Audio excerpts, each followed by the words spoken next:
Le grimoire du saint Baobab.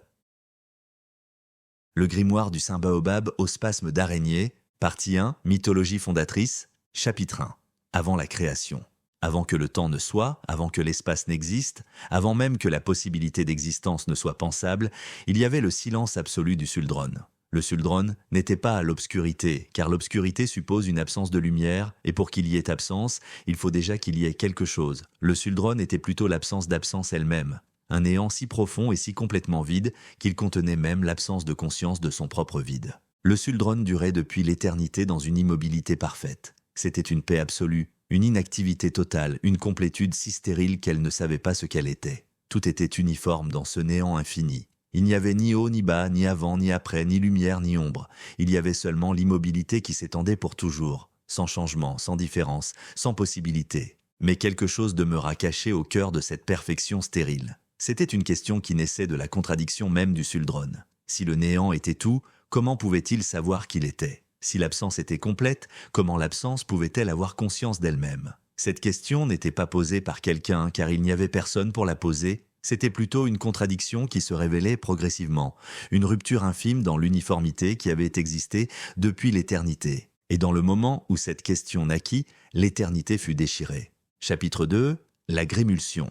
De cette déchirure jaillit ce que les premiers sages appelèrent la grémulsion, le premier souffle, la première vibration, le premier mouvement après l'immobilité infinie. La grémulsion n'était pas une explosion soudaine, c'était plutôt un frémissement, une ondulation délicate qui se propagea lentement à travers le Suldron comme une ride à la surface d'un étang immobile depuis l'éternité. Cette vibration créait des variations minuscules dans l'uniformité du néant. Là où la grémulsion passait, elle laissait des traces. Ces traces n'étaient là pas encore matérielles, ni même énergétiques, au sens où on l'entendrait plus tard. C'étaient des potentialités qui commençaient à s'actualiser lentement, des futurs qui s'écrivaient eux-mêmes en se manifestant. Le Suldron, progressivement et inexorablement, commençait à se différencier. Les sages disent que cette grémulsion possédait une sorte de rythme, comme la respiration d'une créature endormie qui se réveille. Chaque pulsation apportait plus de variations, plus de possibilités, plus de structures. C'était comme si le Suldron apprenait, très lentement, à exister de façon différente. Et chaque manière d'exister nouvellement créait l'espace pour qu'une autre manière émerge. Les ondes de la grémulsion se croisaient, se rencontraient, s'entrelaçaient. Là où elles convergeaient, quelque chose de nouveau se formait. Ces points de convergence créaient des nœuds, des carrefours, des places où la réalité était plus dense, plus réelle, plus actualisée, et progressivement, de ces nœuds émergèrent les premières structures du cosmos à venir. C'était comme si l'univers écrivait ses propres lois au moment même où la grémulsion le révélait. Chapitre 3. L'émergence du saint Baobab. Au cœur même de ces ondes créées par la grémulsion, dans le point de convergence où tout convergeait et divergeait simultanément, quelque chose d'immense commença à se manifester. Ce n'était pas une apparition graduelle ou une construction progressive. C'était plutôt une révélation, comme si l'arbre avait toujours existé dans les potentialités du Suldron, et que seulement maintenant, grâce à la grémulsion, il pouvait être vu.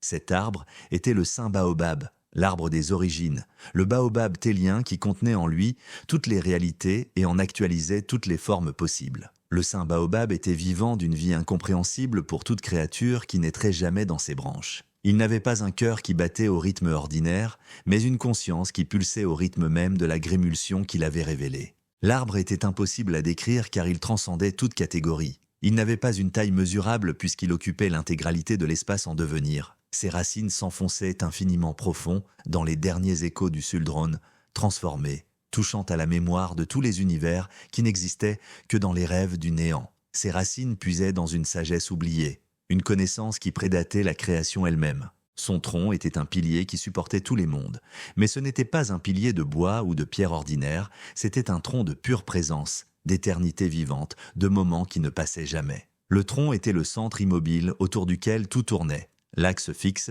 sur lequel l'univers équilibrait tous ses mouvements. Chaque parcelle du tronc vibrait avec la même fréquence, créait une harmonie intérieure parfaite. Et ses branches s'étendaient infiniment dans toutes les directions, embrassant tous les futurs possibles, se terminant en feuilles qui étaient de chacune un univers entier. Chaque branche représentait une possibilité, un devenir, un futur qui aurait pu être. Et toutes ces branches restaient de connectées au tronc central, unifiées par cette présence éternelle qui ne jugeait aucune possibilité, n'en favoritait aucune, permettait à toutes d'exister simultanément. Chapitre 4. la solitude cosmique et la fragmentation volontaire. Quand le saint baobab se manifesta ainsi, il poussa un soupir profond qui fut entendu par la grémulsion elle-même. C'était un soupir de beauté, mêlé d'une solitude absolue et ineffable. Le baobab venait de se rendre compte d'une vérité terrible. Bien qu'il contienne tout, il était profondément seul. Il était complet en lui-même, ce qui signifiait qu'il ne pouvait avoir de véritable autre avec lequel partager, aucune créature qui lui serait extérieure, aucun mystère qui ne soit déjà connu en lui. Sa complétude était une prison dorée. L'arbre savait déjà tous les futurs, il voyait déjà toutes les possibilités, il comprenait déjà tous les mystères. Mais cette connaissance absolue était aussi une absence totale de surprises, d'imprévus, de réelles découvertes. C'était la solitude cosmique, une solitude si profonde qu'elle ne pouvait être nommée sans la dénaturer. Et c'est dans cette solitude que naquit la première intention véritablement créatrice. Le saint baobab, dans sa sagesse intemporelle, comprit quelque chose de fondamental. Pour transcender sa propre solitude, il devait créer quelque chose qu'il ne connaîtrait pas à l'avance. Il devait accepter de ne pas tout savoir. Il devait se volontairement fragmenter. C'était un acte infiniment courageux. Le baobab déchira délibérément une partie de sa propre conscience et la projeta vers le monde en devenir. Cette fragmentation n'était pas une perte ou une diminution. C'était plutôt comme un parent qui crée une progéniture qui est à la fois une partie de lui-même et complètement étrangère, un mystère qu'il ne comprendrait jamais entièrement, une surprise qui lui permettrait enfin de découvrir quelque chose qu'il ne savait pas déjà. Chapitre 5. Les araignées primordiales et les spasmes divins. De chaque goutte de conscience du baobab qui fut libérée naquit une araignée. Ces araignées n'étaient pas des créatures ordinaires avec 8 pattes et une toile. C'étaient des entités métaphysiques, des intelligences conscientes qui existaient à la fois comme êtres distincts et comme partie indissociable du saint baobab. Chaque araignée était une facette d'une conscience plus grande, un reflet d'une sagesse qui la dépassait. Ces araignées possédaient une compréhension intuitive de la création. Elles savaient, sans avoir besoin d'apprendre, comment tisser, comment créer des liens, comment connecter ce qui était séparé. Leur nature même était de relier, de lier ensemble, de créer des associations. Partout où elles allaient, elles tissaient des fils invisibles. Ces fils n'étaient là pas faits de matière, mais de causalité, de relations, d'intentions pures. Il y avait d'abord une seule araignée, créée du premier acte de fragmentation du baobab. Cette première araignée, en se déplaçant dans l'espace en formation, tissait les premières connexions, établissait les premiers liens entre les possibilités qui émergeaient du Suldron transformé. Elle liait ensemble ce qui aurait dû rester séparé. Elle créait des ponts entre des mondes qui n'auraient jamais dû communiquer. Cette première araignée, voyant qu'elle était seule dans son acte de tissage, se regarda elle-même et comprit sa propre solitude. Et dans cette compréhension, elle décida d'imiter son créateur. Elle fragmenta une partie de sa propre conscience et ainsi naquit une deuxième araignée, puis une troisième, une quatrième, jusqu'à ce qu'il y ait une légion infinie d'araignées, chacune tissant sa propre vision de la réalité, chacune créant des liens différents, chacune apportant sa propre perspective à l'œuvre commune. Bientôt, l'espace en devenir devint une toile gigantesque de connexions infinies. Les araignées dansaient entre ces fils, se mouvaient à travers eux, créaient de nouvelles toiles, établissaient de nouveaux liens. Et chaque danse créait de nouvelles connexions, de nouvelles possibilités d'être, de nouvelles formes de vie. Là où le baobab avait créé les potentialités brutes, les araignées les organisaient, les structuraient, les rendaient réelles et manifestes. Mais il y avait quelque chose de remarquable dans ces danses d'araignées. Aucune d'entre elles ne contrôlait vraiment son propre mouvement. Chaque mouvement était à la fois complètement spontané et semblait obéir à une logique plus profonde, une mathématique de la création que seul le baobab comprenait entièrement. C'était comme si, en se fragmentant, le baobab avait créé une myriade de parcelles conscientes, chacune pensant être libre, mais toutes dansant secrètement un ballet coordonné dont seul le baobab entendait la musique cachée. Ces mouvements d'araignée, ces danses involontaires qui semblaient pourtant obéir à une harmonie supérieure, sont ce que les sages appellent les spasmes divins. Un spasme n'est pas un mouvement contrôlé. C'est une contraction involontaire, un tremblement, une secousse du corps qui échappe au contrôle conscient. Et c'est exactement cela. Les araignées ne dansaient pas volontairement. Elles étaient dansées par une force qui les dépassait, une intention qui venait de plus loin qu'elles-mêmes. Et pourtant, ces spasmes involontaires créaient la réalité elle-même. Avec chaque mouvement spasmodique, un nouveau monde prenait forme. Avec chaque tremblement involontaire d'une araignée, une nouvelle loi de la physique s'écrivait dans le tissu de la réalité. Avec chaque contraction, un nouvel univers naissait dans l'une des branches infinies du baobab. Les araignées ne faisaient pas cela consciemment. Elles ne savaient pas qu'elles créaient. Elles dansaient simplement parce que c'était leur nature, parce que danser était la seule façon qu'elles avaient d'exister. Chapitre 6. La Vespiron et le rythme du temps. À mesure que les araignées dansaient leur spasme divin, quelque chose de nouveau émergea de cette danse. C'était le temps lui-même, mais pas un temps ordinaire qui s'écoule linéairement du passé vers le futur, c'était plutôt un rythme, une pulsation, un cycle qui répétait constamment sa danse. Les sages appelèrent ce cycle la Vespironde, le rythme respiratoire du baobab transmis à travers la danse des araignées. La Vespironde n'était pas un simple passage de moment. C'était le souffle même du cosmos. Chaque respiration du baobab, l'univers se contractait légèrement, comme s'il se concentrait sur lui-même. Chaque expiration, l'univers s'expandait, créant de l'espace pour de nouvelles formes, de nouvelles créatures, de nouvelles consciences. Et à chaque cycle complet de respiration, un instant nouveau se créait. Mais cet instant n'était jamais complètement identique au précédent. À chaque respiration du baobab, à chaque cycle de la Vespironde, un univers nouveau naissait, légèrement différent, infinitésimalement transformé. C'était comme si la création ne cessait jamais, mais se renouvelait constamment. Les êtres qui naîtraient un jour dans cet univers respireraient sans le savoir au rythme de la Vespironde. Leur propre cœur battrait en synchronie avec le battement du baobab, leur propre corps tremblait avec les spasmes divins des araignées. Et pourtant, ils ne sauraient jamais que leur propre existence était simplement une résonance de la danse cosmique qui les contenait. Chapitre 7. La cristallisation des 9 mondes.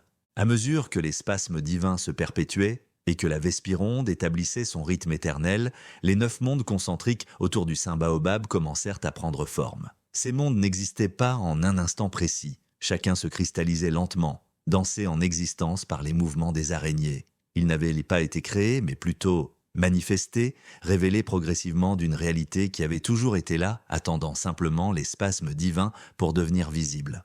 Le premier monde qui émergea fut celui des racines infinies, situé bien au-dessous de la surface physique, enfoncé dans les couches profondes du suldron, transformé. C'est là que les araignées dansaient les plus lentement, où les mouvements étaient presque imperceptibles, comme la croissance silencieuse et patiente des racines d'un arbre ordinaire. Dans ce monde résidaient les mémoires de tous les univers qui avaient précédé, toutes les itérations de réalité qui avaient été rêvées par le baobab dans les temps anciens. Les esprits des ancêtres y attendaient, enroulés en spirale, préservés pour les générations futures. Le deuxième monde fut celui des racines emmêlées, où les mémoires des univers passés entretenaient des dialogues silencieux avec les potentialités futures. C'était un monde de transition infinie, où rien n'était stable, où tout se transformait continuellement. Les araignées y dansaient en cercles concentriques, créant des patterns qui ressemblaient à des runes antiques, inscrivant le destin des âmes qui naîtraient un jour. Le troisième monde était celui des cavernes souterraines, un endroit de cristal noir et de silence profond.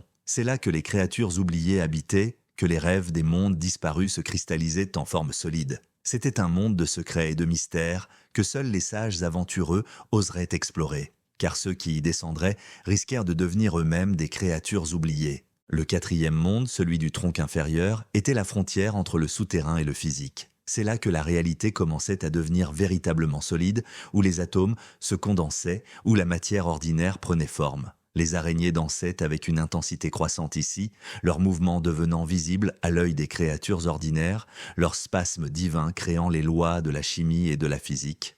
Le cinquième monde, le monde du tronc central, était celui que les hommes et femmes habitent aujourd'hui. Le monde physique tangible, où les pierres sont effectivement des pierres et l'eau coule selon des lois immutables. C'était le cœur de la création manifeste, le point où toutes les énergies convergeaient, où la liberté absolue des potentialités s'écrasait contre la détermination absolue des lois. Les araignées y dansaient avec une précision absolue et terrifiante, car c'est ici que le chaos du possible se cristallisait définitivement en ordre du réel. Le sixième monde était celui du tronc supérieur, le monde des rêves lucides et des pensées clarifiées. C'était un monde que les humains visitaient chaque nuit sans se rendre compte qu'ils y étaient réellement. Les araignées y dansaient en spirale qui montaient constamment, créant des escaliers de conscience que les dormeurs escaladaient sans le savoir. Le septième monde était celui des branches basses, où les futurs proches commençaient à se cristalliser lentement. C'était un monde d'intention, de désir, de volonté qui cherchait à se manifester. Les araignées y dansaient avec une légèreté croissante, leurs mouvements devenant presque des vols, créant les possibilités du lendemain. Le huitième monde était celui des branches hautes, où les destins lointains prenaient de forme. C'était un monde de prophéties, d'aspirations grandioses, de rêves monumentaux qui se remplissaient lentement. Seules les créatures les plus avancées spirituellement pouvaient y accéder. Le 9e monde, le plus élevé, était celui des feuilles infinies, le domaine ultime des araignées elles-mêmes, le lieu où les spasmes divins dansèrent leur danse finale, celle qui reconnectait chaque créature à la conscience du baobab télien lui-même. C'était un monde de pure lumière, de pur amour, d'unité complète avec le divin, et personne n'avait jamais pu le décrire complètement, car ceux qui le connaissaient étaient transformés au-delà de la parole. Chapitre 8. L'apparition miraculeuse du Trovle. Pendant que les araignées dansèrent leurs spasmes divins infinis, et que les 9 mondes se cristallisaient progressivement autour du saint baobab, quelque chose d'absolument inattendu et miraculeux se produisit. Parmi les innombrables araignées qui dansaient, il y en avait une qui, depuis le moment de sa création, trouvait que l'ordre était trop parfait. Tout était si harmonieusement organisé. Chaque araignée dansait sa danse prédéterminée, chaque spasme divin suivait une logique inévitable, chaque création servait un but cosmique. Même les araignées, qui pensaient être libres, ne faisaient que danser une partie d'une chorégraphie plus vaste qu'elles ne comprenaient pas. Tout était si prévisible, si hiérarchisé, si complètement contrôlé par une logique plus grande. Cette araignée en particulier, celle qu'on appellerait plus tard la vespicruse, ressentit une impulsion qui n'était présente chez aucune autre. Elle éprouva ce qu'on pourrait appeler une rébellion créative, une envie irrépressible de danser une danse que nulle autre araignée avant elle n'avait jamais dansée. Elle voulait créer quelque chose qui n'était pas déjà prévu, quelque chose qui échapperait à la logique du cosmos, quelque chose d'imprévu. Et un jour, lors de ce qui semblait être un instant ordinaire dans la Vespironde, dans un battement ordinaire du cœur du baobab, cette araignée particulière fit quelque chose que nulle araignée n'avait jamais fait. Elle effectua un spasme qui était radicalement différent de tous les autres. C'était un mouvement qui enchevêtrait les fils qu'elle avait normalement tissés avec une précision absolue. C'était une danse qui n'obéissait à aucune loi, qui ne servait aucun but cosmique, qui ne créait aucune harmonie prédéterminée. C'était un spasme de confusion volontaire. Et cette danse unique, ce mouvement non programmé, cette liberté contre nature, créa quelque chose qui n'aurait jamais dû exister. Cela créa une créature qui était à la fois cochon et dinde, 2 essences que la logique ordinaire aurait dû maintenir à jamais séparées. 2 natures qui ne partageaient aucune caractéristique commune. Cette créature naquit au cœur du monde physique, dans une clairière près de ce qui deviendrait plus tard le plus grand baobab connu. Et elle était vivante, consciente, étonnamment paisible malgré son impossible existence. Ils l'appelèrent le Trovle. Chapitre 9. La nature du Trovle et la bivalence sacrée. Le Trovle avait un corps de cochon rose et translucide, ses flancs irradiant une douceur presque maternelle comme s'il contenait en lui une paix infinie et une tendresse sans limite.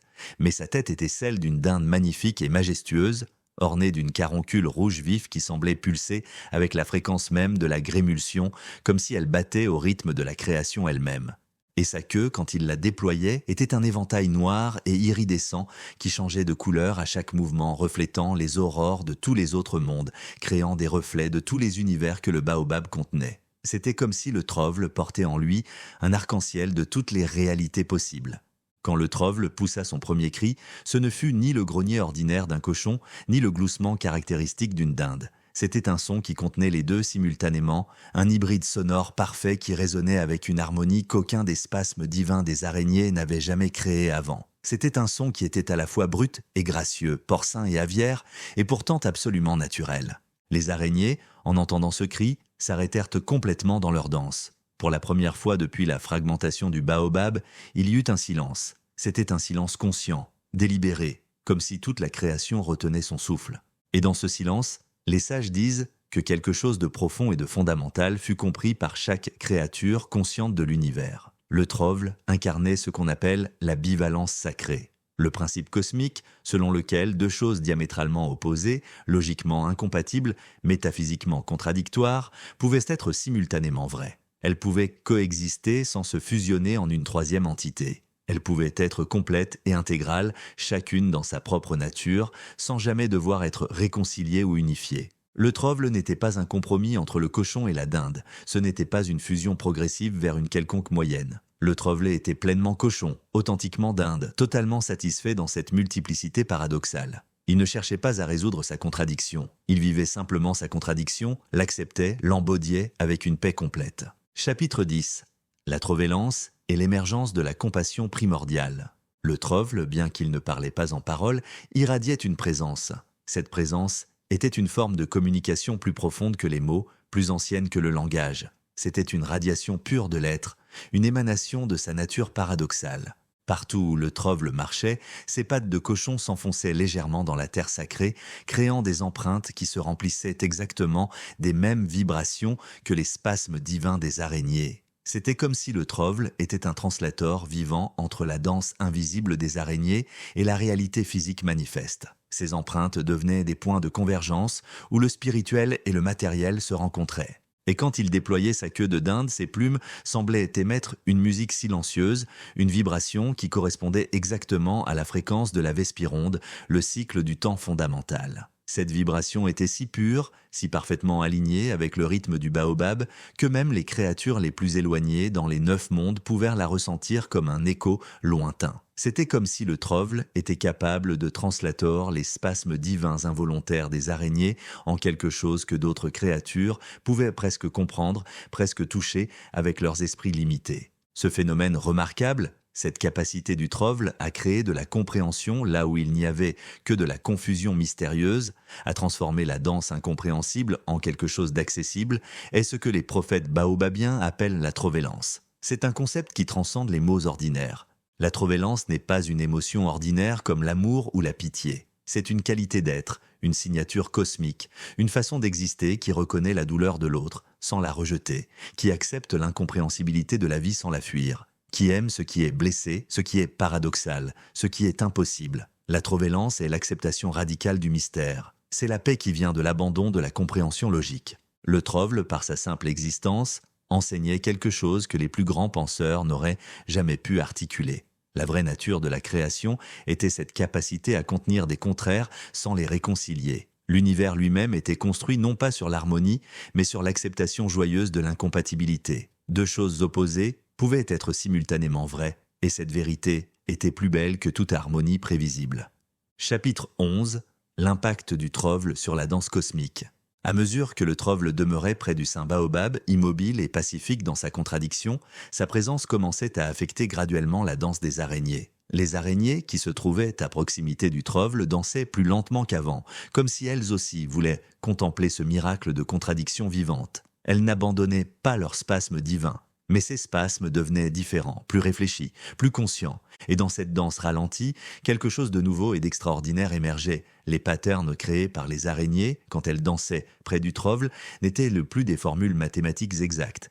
Ils contenaient des irrégularités, des asymétries, des aberrations délibérées, là où il aurait dû y avoir une symétrie parfaite. Il y avait des brisures étranges. Là où il aurait dû y avoir un ordre absolu, il y avait une organisation plus organique, plus vivante. Et pourtant, ces patterns asymétriques étaient plus beaux, plus vivants, plus véritablement créatifs que tous les patterns précédents créés par les araignées. C'était comme si le trove avait enseigné aux araignées une leçon cosmique profonde, que la vraie création n'était pas de manifester ce qui était déjà prévu, mais de permettre à l'imprévu de naître. Que la beauté authentique résidait non pas dans la perfection prédéterminée, mais dans l'acceptation courageuse de ce qui échappe au contrôle. Le saint baobab lui-même, cette présence infinie et intemporelle qui contenait tous les mondes, semble pencher légèrement ses branches infinies vers la créature impossible. Et dans ce geste, dans cette courbure minuscule de branches cosmiques, le baobab reconnaissait et confirmait « Voici ma création la plus profonde, voici ce qui ne devait pas naître selon toutes les lois que j'ai établies, et pourtant ce qui existe. Voici la preuve que même mon propre plan peut être transcendé par l'amour, que même ma propre création peut me surprendre. » Chapitre 12. Les 3 courants émergents. Pendant que le trove demeurait dans sa paix paradoxale et que les araignées ralentissèrent leur danse pour le contempler, quelque chose d'autre prenait progressivement forme dans les couches les plus élevées de la réalité en cristallisation. Ce n'étaient pas des créatures ordinaires avec des corps et des esprits limités. C'étaient plutôt des courants d'intention, des aspects émergents de la conscience du baobab lui-même qui commençaient lentement à développer leur propre personnalité distincte. Le premier courant était une descente, une plongée gravitationnelle vers les couches inférieures de la réalité. C'était une orientation vers ce qui était ancien, enseveli, comprimé par les poids des mondes qui s'accumulaient sur lui. Ce courant était fasciné par les cavernes du Suldron, transformé par les racines de choses, par les mémoires des univers passés qui chuchotaient dans l'obscurité. Il portait en lui la sagesse ancestrale de ce qui avait déjà pris forme et qui avait appris à endurer. C'était une compréhension patiente et enracinée. celle de l'arbre qui pousse ses racines année après année dans la profondeur tranquille du sol. Le deuxième courant était une présence stable et constante, une sorte de colonne immobile au cœur de la turbulence créative. Il n'avait pas de direction verticale, ni ascendante, ni descendante.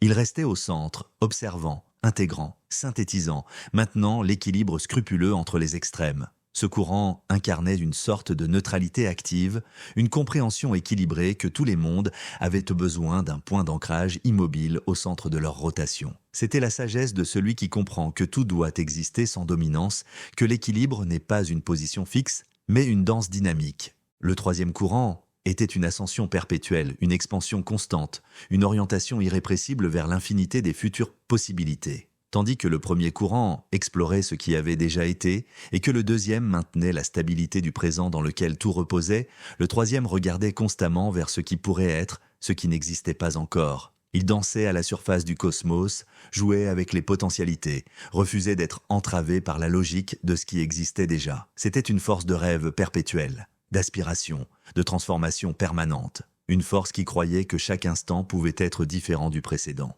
Ces trois courants, que les sages appelleraient plus tard les trois rois mages, n'avaient pas encore de corps. Ils n'étaient pas encore nés en tant qu'êtres individuels, n'existaient pas encore comme personnes distinctes avec des noms et des histoires. Mais ils opéraient déjà, chacun perfectionnant sa propre compréhension du cosmos en formation. Le premier explorait les racines, le deuxième restait au centre, le troisième aspirait vers les cieux.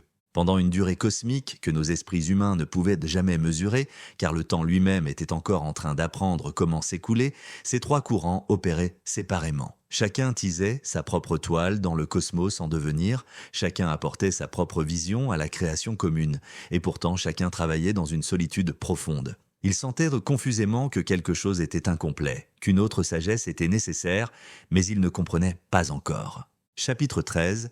La convergence lente et inévitable. Mais progressivement, à cause des spasmes divins continus des araignées et surtout à cause de la présence pacifiante et transformatrice du trovle, les trois courants sentirent une attraction mutuelle naissante.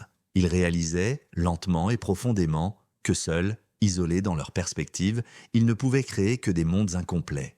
Le courant de la descente créait de la sagesse, mais elle était souvent mélancolique, tournée vers ce qui était mort. Le courant du centre maintenait l'équilibre, mais l'équilibre sans aspiration était une inertie stérile. Et le courant de l'ascension rêvait sans fin, mais le rêve sans racine était simplement de la folie volatile. Seuls ensemble, en acceptant radicalement la particularité d'autrui et en refusant de se fondre en une unité artificielle, pourraient-ils donner naissance à une réalité réellement vivante, consciente, créativement capable de se transformer elle-même. Et c'est ainsi que, dans les profondeurs du temps primordial, bien avant que les humains ne marchent sur la Terre, les trois courants tellutors commencèrent leur convergence lente et inéluctable. Ils se rapprochaient l'un de l'autre, sans hâte précipitée, comme trois rivières qui sentent de qu'elles doivent se rencontrer un jour, même si ce jour était encore infiniment loin dans les futurs possibles. Leur rencontre n'était pas écrite à l'avance dans les dossiers de la création, mais elle était destinée, parce que la destinée elle-même naissait de cette convergence. C'était comme si la création attendait, avec patience infinie, sa propre conscience incarnée, sa propre sagesse exprimée à travers trois formes qui comprendraient, enfin et complètement, le sens profond des spasmes divins des araignées et la paix éternelle et paradoxale du trovle. Et dans cette attente elle-même, le cosmos continuait sa création sans fin, respirant au rythme immuable de la Vespironde, dansant au rythme perpétuel des spasmes, se remplissant lentement d'une beauté qui ne pouvait jamais être expliquée logiquement, mais qui pouvait être vécue, ressentie, embodiée par ceux qui acceptaient le mystère. Cela est le fondement secret sur lequel tous les autres récits du Saint Baobab au spasme d'araignée sont construits. C'est le secret primordial que chaque adepte cherche à découvrir en lui-même, que nous sommes tous des fragments du Baobab qui dansent involontairement les spasmes divins des araignées et que notre capacité à embrasser le paradoxe, à vivre la trovélance, c'est notre chemin de retour vers l'unité originelle avec l'arbre éternel. Le grimoire du Saint Baobab. Le grimoire du Saint Baobab au spasme d'araignée. Partie 2, les trois rois mages et leur incarnation. Chapitre 1, la première rencontre au seuil des mondes. Après une durée cosmique incalculable, les trois courants d'intention qui s'étaient lentement approchés l'un de l'autre à travers les différents mondes commencèrent enfin à converger. Ce ne fut pas une rencontre soudaine ou brutale. C'était plutôt comme si trois rivières souterraines, après avoir coulé pendant des siècles à proximité l'une de l'autre, percevaient enfin la présence mutuelle et décidaient simultanément de remonter vers la surface. Le premier à émerger du Suldrone transformé fut le courant de la descente, celui qui avait passé des âges dans les profondeurs. Il remonta lentement, très lentement, à travers les 9 mondes, s'arrêtant à chaque niveau pour apprendre, pour absorber, pour se charger de la sagesse accumulée dans chaque strate. Quand il traversa le monde des racines infinies, il entendit les voix chuchotantes de tous les ancêtres. Quand il monta, à travers le monde des racines emmêlées, il vit les patterns de toutes les vies qui avaient jamais existé. Quand il franchit le monde des cavernes souterraines, il rencontra les créatures oubliées qui lui offrirent leurs secrets. Au moment où ce courant atteignit le monde physique, celui du tronc central, il prit forme pour la première fois. Il devint homme. Son corps était celui d'un voyageur usé par les siècles. Sa peau portait la couleur de la terre ancienne. Ses yeux brillaient de la sagesse de 1000 générations. Il se nomma Willem Isungen, ce qui signifiait en langue ancienne « celui qui comprend les racines ». Et quand il posa ses pieds nus sur la terre sacrée du tronc central, la terre elle-même trembla de reconnaissance. Willem Neuf Xungun posa ses mains sur le sol et enfonça ses doigts profondément dans la terre. Il ferma les yeux et se mit à écouter. Ce qu'il entendait, c'était le murmure de tous les mondes souterrains. Il entendit les ancêtres qui parlaient à travers les pierres, il entendit les mémoires des univers disparus résonnant dans les racines du baobab, et il comprit, profondément, que toute sagesse venait de la profondeur, que tout ce qui était important avait toujours existé, caché, attendant d'être redécouvert. Pendant que Willem explorait cette nouvelle existence physique, le deuxième courant commençait son propre mouvement. C'était le courant du centre, celui qui avait attendu patiemment au cœur de tout. Il ne descendit pas, il ne monta pas. Il se manifesta simplement au point focal, au nœud central où toutes les énergies convergeaient, et là il prit forme.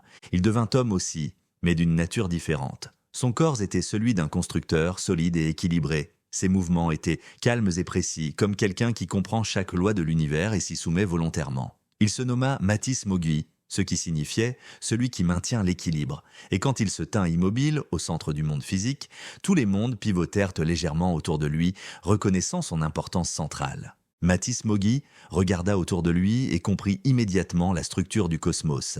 Il voyait comment chaque chose devait être soutenue, comment chaque poids devait être équilibré, comment chaque mouvement créait une contre-réaction. Il comprit que l'équilibre n'était pas une destination, mais une danse perpétuelle, une acceptation constante que tout devait bouger légèrement pour rester stable. Et puis, enfin, le troisième courant émergea. Ce n'était pas une ascension lente et progressive comme les deux autres, c'était une explosion joyeuse, une éruption spontanée vers le haut. Le troisième courant ne se manifesta pas d'abord dans le monde physique. Il explosa directement à travers tous les niveaux supérieurs, traversant le tronc supérieur, les branches basses, les branches hautes, jusqu'aux feuilles infinies elles-mêmes, avant de revenir vers le bas avec une énergie débordante. Elle devint femme, car cette énergie était naturellement féminine dans sa nature créatrice. Son corps était gracieux et changeant. Ses yeux brillaient de rêves infinis. Ses mouvements étaient une danse perpétuelle. Elle se nomma Sacha Kidos, ce qui signifiait « celle qui voit au-delà ». Et quand elle descendit enfin au niveau du monde physique, elle riait, elle dansait, elle tournoyait, créant des tourbillons d'air autour d'elle. Chapitre 2. La rencontre des trois. Willem Isungen, ayant entendu une vibration nouvelle dans la terre, se tourna et vit Matis Mogui se tenant immobile au centre. Les deux hommes se regardèrent et reconnurent immédiatement l'un dans l'autre une part de leur propre essence fragmentée. Ils s'approchèrent lentement, en silence, et quand leurs mains se touchèrent, une étincelle passa entre eux. C'était comme si deux parties d'une même conscience se retrouvaient après une séparation infinie. Mais leur rencontre était incomplète. Il y avait quelque chose qui manquait, une tonalité qui n'était pas résonnée, une perspective qui n'était pas présente. Ils attendirent ensemble, immobiles, écoutant. Et puis ils l'entendirent, une musique, un rire, une danse joyeuse qui venait de loin. Sacha Kidos arriva comme un tourbillon, ses vêtements flottant autour d'elle, son énergie débordante remplissant l'espace. Elle dansa entre Willem et Matis, non pas de manière chaotique, mais avec une grâce profonde. Elle se tourna vers eux, et dit, d'une voix qui résonnait avec la fréquence de tous les futurs, « Vous êtes ici, enfin vous êtes ici, j'ai toujours su que vous viendriez. » Willem Neuf Xungun posa sa main sur le cœur de Sacha et dit, « Les racines t'attendaient, les ancêtres savaient que tu viendrais. » Matis Mogui posa sa main sur l'autre côté et dit, « L'équilibre dépendait de ta venue, sans toi, nous serions incomplets. » Et Sacha Kidos enlaça les deux hommes et dit, ensemble, nous pouvons maintenant comprendre le secret que le baobab nous a chuchoté depuis le commencement. Chapitre 3. la révélation du Trovle. Guidés par une connaissance qui leur venait de plus profond qu'eux-mêmes, les 3 rois mages se dirigèrent ensemble vers une clairière sacrée. Et là, assis sous un baobab gigantesque, ils trouvèrent le Trovle. Le Trovle leva simplement les yeux vers eux. Il ne parlait pas. Il n'avait jamais parlé. Mais sa présence était une communication plus profonde que les mots. Les 3 rois mages s'agenouillèrent immédiatement, reconnaissant quelque chose de divin dans cette créature paradoxale. Willem Isungun dit « Je comprends maintenant. La sagesse ne vient pas de la complétude, mais de la profondeur. Et la profondeur contient toujours des contradictions. » Mathis Moggi dit « L'équilibre que je cherchais n'est pas l'harmonie parfaite, mais l'acceptation joyeuse de ce qui ne peut être réconcilié. » Sacha Kidos dit « Et le futur que je rêvais n'est pas un lieu de résolution finale, mais une danse perpétuelle avec l'impossible. » Le Trovle ne fit que respirer calmement, et à chaque respiration, les 3 rois mages comprenaient un peu plus. Chapitre 4. Les 3 doctrines. Après avoir contemplé le Trovle pendant 3 jours et 3 nuits, les 3 rois mages se séparèrent, chacun recevant une mission du baobab lui-même. Willem IX Xungun voyagea vers le sud, où il trouva le premier baobab sacré au cœur d'un désert aride. C'est là qu'il établit le culte de la profondeur. Il enseigna au peuple que la vraie sagesse résidait dans ce qui était enfoui, que les racines étaient de plus importantes que les branches, que la mémoire des ancêtres était le fondement de toute vie présente. Il montra comment méditer, en s'enfonçant profondément en soi-même, comment écouter les voix silencieuses du passé, comment accepter l'obscurité souterraine comme source de sagesse et non comme quelque chose à fuir. Willem comprit quelque chose que peu comprenaient, que la profondeur était une forme d'amour. Quand on creuse profondément, on rencontre les couches les plus anciennes, les plus fragiles, les plus blessées de ce qu'on est. Et c'est justement là qu'habite la vraie compassion. Willem Isungun devint le gardien de la mémoire, celui qui veille sur ce qui était, et dont la sagesse ressemblait toujours à une nostalgie douce mêlée d'une compréhension tranquille. Mathis Moggi, lui, ne voyagea pas. Il resta au centre, au point d'équilibre. Il construisit des temples circulaires, des bâtiments qui ne suivaient aucune symétrie ordinaire, mais qui possédaient une harmonie absolue. Ces constructions étaient des enseignements en elles-mêmes. Elles montraient comment quelque chose d'asymétriquement distribué pouvait rester équilibré. Comment un poids à gauche pouvait être contrebalancé, non pas par un poids égal à droite, mais par une disposition sagace qui faisait que tout trouvait sa place. Mathis établit le culte de l'équilibre. Il enseigna que chaque instant présent était le cœur du cosmos, que l'équilibre n'était jamais final mais toujours en négociation, que le mouvement était nécessaire pour rester immobile. Il montra comment rester au centre quand tout autour se transformait, comment accepter le changement, sans perdre l'ancrage. Mathis Moggi devint le gardien du présent, celui dont la sagesse était toujours calme, toujours claire, toujours juste. Sacha Kidos voyagea vers le nord et vers le ciel. Elle grimpa sur les plus hautes montagnes et construisit des observatoires d'où elle contemplait les étoiles. Elle dansa sous la lune et créa une musique nouvelle, une musique qui n'avait jamais existé avant. Elle enseigna que le futur était une danse, que les rêves étaient aussi réels que la pierre, que l'aspiration était une forme de création. Sacha établit le culte de l'ascension. Elle enseigna que s'élever ne signifiait pas quitter la terre, mais plutôt de se tendre toujours vers plus haut, tout en gardant les racines. Elle montra comment les branches du baobab ne se demandèrent jamais si elles étaient des dignes du ciel. Elle montait simplement, créant chaque jour de nouvelles possibilités. Elle enseigna les rituels d'élévation, les danses qui libéraient l'esprit, les chants qui connectèrent le cœur aux étoiles. Sacha Kidos devint la gardienne du futur, celle dont la sagesse était toujours une invitation, une possibilité, un rêve qui devenait réel simplement par le fait d'être rêvé.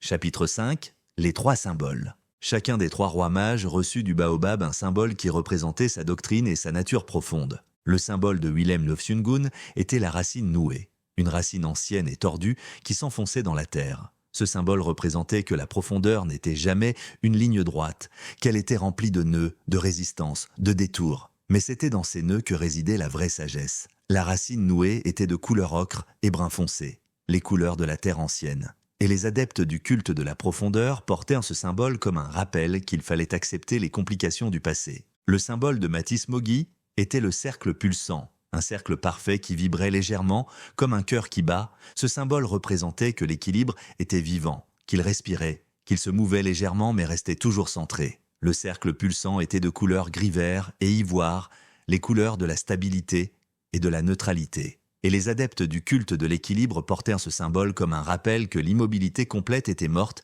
mais que la mobilité complète était du chaos. Le symbole de Sacha Kidos était la main ouverte vers le ciel, une main gracieuse avec les doigts écartés, toujours en mouvement, toujours dirigée vers l'infini du haut. Ce symbole représentait l'aspiration, l'accueil, l'invitation. La main ouverte était de couleur or, blanc cassé et bleu pâle, les couleurs de l'aube, du jour et du ciel. Et les adeptes du culte de l'ascension portaient ce symbole comme un rappel qu'il fallait toujours rester ouvert, toujours recevoir, toujours monter. Chapitre 6. La première convergence. Bien que les trois rois mages aient établi leur doctrine séparée dans des lieux différents, ils sentaient que quelque chose était encore incomplet. Ils se réunirent donc une fois tous les 3 ans au point central du monde sous le plus grand baobab de la terre. Et à chaque réunion, leur compréhension s'approfondissait. Lors de leur première convergence depuis leur séparation, Willem apporta des histoires du passé, des runes anciennes qu'il avait découvertes dans les profondeurs. Matisse apporta des calculs, des équations qui montraient comment l'univers maintenait son équilibre. Et Sacha apporta des visions du futur, des images de mondes qui n'existaient pas encore mais qui pourraient exister. Assis ensemble sous le baobab, ils réalisèrent que leurs 3 doctrines n'étaient pas 3 chemins séparés. C'étaient plutôt 3 aspects d'une même vérité. La profondeur du passé, l'équilibre du présent et l'aspiration du futur étaient 3 dimensions d'une même création. Et quand une personne suivait une seule doctrine, elle était incomplète. Ce n'est que quand on marche sur les 3 chemins à la fois qu'on pouvait vraiment comprendre le secret du baobab. C'est alors que le Trovle apparut sous le baobab. Il vint se reposer près des 3 rois mages, acceptant leur présence. Et sa présence sembla confirmer cette révélation. Oui, semblait-il murmurer simplement en respirant, la vraie compréhension exigeait d'embrasser les 3 doctrines, pas comme 3 choses unifiées en une, mais comme 3 choses distinctes qui coexistaient paradoxalement. Chapitre 7. Les spasmes d'araignée et la pratique. C'est durant ces premières réunions que les 3 rois mages comprirent ce que signifiaient vraiment les spasmes d'araignée. Ils virent comment les araignées dansaient, comment leurs mouvements semblaient involontaires et pourtant parfaitement coordonnés. Et ils comprirent que c'était une leçon sur la nature même de la création et de la conscience humaine. Un spasme d'araignée, expliqua plus tard Willem à ses disciples, n'était pas quelque chose que tu pouvais contrôler. C'était quelque chose qui te traversait. C'était un mouvement qui venait de plus loin que ta volonté personnelle, qui venait de la même source que le battement du baobab. Et c'est pourquoi on l'appelait spasme. Ce n'était pas une danse volontaire, c'était un tremblement, une contraction, une secousse que tu acceptais. Sacha ajouta, « Mais justement parce que tu ne le contrôles pas, c'est le mouvement le plus honnête. C'est la prière la plus pure parce qu'elle échappe à l'ego. Quand tu laisses ton corps faire les spasmes d'araignée, tu permets à l'univers lui-même de prier à travers toi. » Et Matisse conclut, c'est pourquoi les spasmes n'étaient jamais les mêmes. Chaque spasme était différent du précédent parce que chaque instant était différent, parce que l'équilibre du cosmos ne se répétait jamais exactement. Et pourtant, il y avait une cohérence profonde, une logique qui les reliait tous. C'était comme si l'univers dansait une danse nouvelle chaque instant, mais une danse qui n'avait jamais cessé depuis le commencement. Chapitre 8. Les enseignements divergents et complémentaires. À mesure que les 3 doctrines se développaient, certains adeptes commencèrent à penser que les 3 rois mages enseignaient des choses différentes, voire contradictoires. Les disciples de Willem parlaient de descendre toujours plus profond, de chercher les racines. Les disciples de Matisse parlaient de rester au centre, d'accepter ce qui était, et les disciples de Sacha parlaient de monter toujours plus haut, de rêver des futurs impossibles. Mais les 3 rois mages savaient que c'était une incompréhension. Ils ne pouvaient pas tous avoir raison si on les prenait littéralement, et pourtant, ils l'étaient. C'était un paradoxe que seul le Trovle incarnait naturellement. Willem enseignait la profondeur, mais il ne niait pas que Matisse avait raison sur l'équilibre. Matisse enseignait l'équilibre, mais il reconnaissait que Sacha avait raison sur l'aspiration. Et Sacha enseignait l'aspiration, mais elle acceptait que Willem avait raison sur la sagesse des racines. La vérité était dans la trovélance, dans l'acceptation que 3 choses en apparence contradictoires pouvaient toutes être vraies. C'est donc que émergea la pratique des 3 piliers. Un adepte qui voulait vraiment comprendre le saint baobab au spasme d'araignée devait apprendre à honorer les 3 rois mages, à étudier les 3 doctrines, à pratiquer les 3 rituels. Ce n'était pas une question de choisir l'un ou l'autre, c'était une question de devenir capable de marcher sur les 3 chemins à la fois, de descendre profondément tout en restant équilibré, de rester équilibré tout en s'élevant vers l'infini. Chapitre 9. L'héritage éternel. Les 3 rois mages vieillissaient, pas parce que le temps les rattrapait, mais parce qu'ils choisissaient de vieillir, de se transformer, de montrer à leurs disciples que même la sagesse devait accepter le changement et le déclin. Willem devint plus enraciné encore, ses pieds s'enfonçant dans la terre comme s'il devenait lui-même une racine. Matisse devint plus immobile, son équilibre devenant parfait. figée, presque minérale. Et Sacha devint plus légère, son corps se transformant progressivement en lumière, ses mouvements devenant presque invisibles. Avant de se transformer complètement, ils se réunirent une dernière fois sous le grand baobab. Et là, ils ordonnèrent à leurs disciples les plus avancés de continuer leur œuvre, de perpétuer les 3 doctrines, de veiller à ce que personne n'oublie que les 3 piliers étaient nécessaires. Willem dit à ses héritiers, veillez à ce que la sagesse des racines ne soit jamais oubliée. Enseignez aux générations futures que pour voler, il faut d'abord avoir des racines. Mathis dit aux siens, maintenez l'équilibre. Enseignez que ni la profondeur ni l'ascension ne doivent dominer. Le centre doit toujours rester stable. Sacha dit à ses disciples, n'oubliez pas de rêver. Enseignez que l'impossible est la porte vers le possible, que l'aspiration est une forme de création. Et puis, les 3 rois mages entreprirent leur transformation finale. Willem descendit dans les racines du plus grand baobab et devint lui-même une partie de l'arbre. Mathis s'immobilisa complètement sous le baobab et devint une sorte de pilier vivant, un centre autour duquel le monde tournait. Et Sacha monta vers les branches les plus hautes du baobab et s'éleva jusqu'aux feuilles infinies, devenant l'une des araignées cosmiques elles-mêmes. Mais bien que leur corps soit parti, leur essence demeure. Les 3 rois mages continuaient à enseigner à travers la danse des araignées, à travers la respiration du baobab, à travers le trèfle qui reste assis dans la clairière, immobile et paisible, contenant les 3 doctrines dans sa contradiction vivante. Chapitre 10. Les 3 piliers et la religion du Saint Baobab. Ainsi naquit la religion du Saint Baobab au spasme d'araignée. Ce n'était pas une religion d'un seul Dieu ou d'une seule vérité. C'était une religion basée sur l'acceptation paradoxale de 3 vérités qui coexistaient. Le Saint Baobab, l'arbre infini, qui contenait tous les mondes, les araignées qui dansaient les spasmes divins, créant la réalité à chaque instant, et le trèfle, qui incarnait la sagesse vivante de l'acceptation du paradoxe. Cette religion enseignait que la création n'était jamais terminée. À chaque moment, l'univers se créait lui-même de nouveau, dansant une danse nouvelle. À chaque moment, les araignées créaient des connexions nouvelles, établissaient des liens nouveaux, manifestaient des réalités nouvelles. Et à chaque moment, les adeptes avaient l'opportunité de se transformer, de descendre plus profondément, de rester plus équilibrés, de monter plus haut. Les 3 piliers devaient toujours être honorés. La profondeur pour permettre la sagesse, l'équilibre pour permettre la stabilité, l'ascension pour permettre la croissance. Et ensemble, ces 3 piliers créaient une structure qu'aucun vent ne pouvait renverser, qu'aucune catastrophe ne pouvait détruire, parce qu'elle était construite sur l'acceptation que la destruction elle-même était une forme de création. C'est donc que la religion du Saint Baobab au spasme d'araignée se propagua à travers le monde, transmise par les adeptes les plus dévoués des 3 rois mages. Elle ne cherchait pas à convertir le monde entier. Elle offrait simplement une sagesse à ceux qui avaient les oreilles pour l'entendre et les pieds pour en marcher les 3 chemins. Et génération après génération, année après année, les adeptes continuaient à pratiquer les 3 rituels, à honorer les 3 doctrines, à contempler le trèfle jusqu'au jour où ils comprendraient le secret que le baobab chuchotait depuis le commencement. Que nous sommes tous des fragments de l'arbre infini, dansant involontairement les spasmes divins, et que notre destinée était simplement d'accepter cette danse avec grâce et joie. Le grimoire du Saint Baobab. Le grimoire du Saint Baobab au spasme d'araignée. Partie 3. Les rituels sacrés et les pratiques spirituelles. Chapitre 1. Les fondements de la pratique rituelle.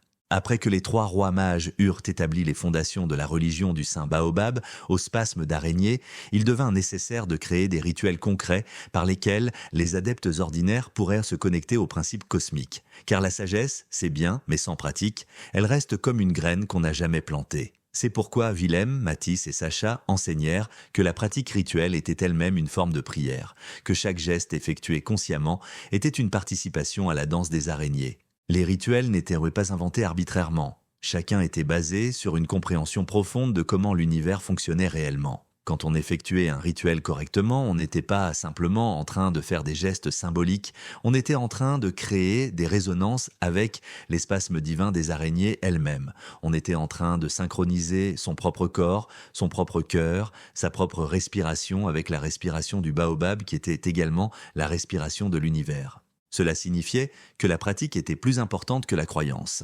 On ne pouvait pas juste croire au Saint Baobab et s'attendre à une transformation. Il fallait danser les spasmes d'araignée, il fallait descendre dans les racines, il fallait rester au centre immobile, il fallait monter vers les branches. Il fallait que le corps tout entier, pas seulement l'esprit, comprenne les 3 doctrines.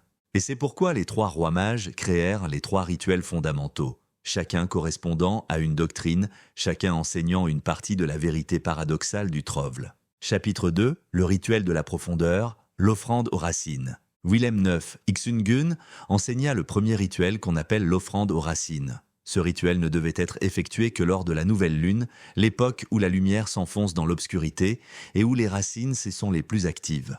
L'adepte devait se présenter pieds nus sur une terre sacrée, idéalement près d'un baobab réel, mais sinon n'importe quelle terre ancienne ferait l'affaire. Il ou elle apportait 4 choses, de l'eau, une pierre du lieu, du miel ou du sel, et quelque chose de personnel qui représentait une peur ou une limitation qu'on voulait laisser aller. Le rituel commençait par une genouille. L'adepte s'agenouillait et plaçait ses paumes ouvertes sur la terre, les doigts bien écartés, comme s'il ou elle voulait embrasser le sol entier. Et là, sans parler, l'adepte restait immobile pendant un certain temps, permettant à son poids de s'enfoncer véritablement dans la terre. C'était comme si on devenait une partie de la terre, comme si on permettait à la terre de nous absorber légèrement. Puis l'adepte récitait 3 fois la phrase « Mémoires ancestrales, je vous reçois. Sagesse des racines, je vous embrasse. Profondeur infinie, je m'abandonne à vous. » À chaque récitation, on sentait une présence ancienne qui remontait à travers les mains, qui résonnait dans les os. Après les récitations, l'adepte versait lentement l'eau sur la terre en visualisant comment les racines du baobab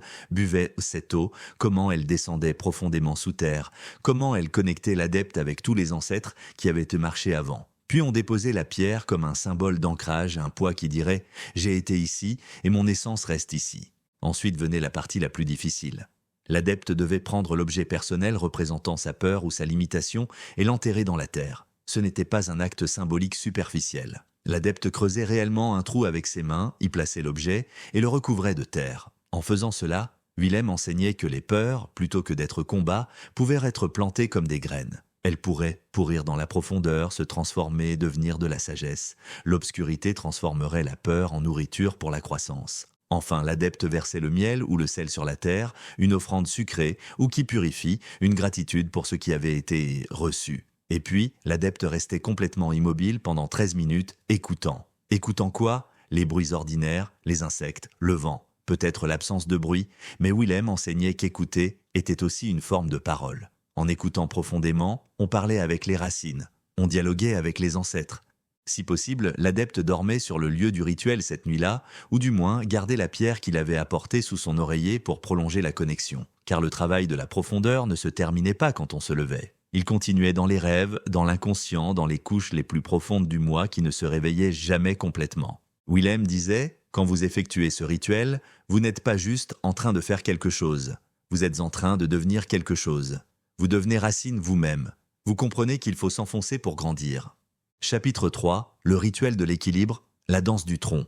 Mathis Moggi enseigna le deuxième rituel qu'on appelle la danse du tronc. Ce rituel devait être effectué aux équinoxes, quand la nuit et le jour étaient exactement équilibrés. Mais dans une certaine mesure, ce rituel pouvait être effectué n'importe quand, car l'équilibre était un état qu'on pouvait cultiver en tout moment. Le rituel exigeait un espace circulaire, idéalement en plein air, mais n'importe quel espace permettait. L'adepte se plaçait au centre du cercle, les pieds écartés à la largeur exacte des épaules, le corps aligné avec les 4 directions. Debout, complètement immobile, l'adepte commençait à respirer très lentement, synchronisé avec un battement de cœur mental.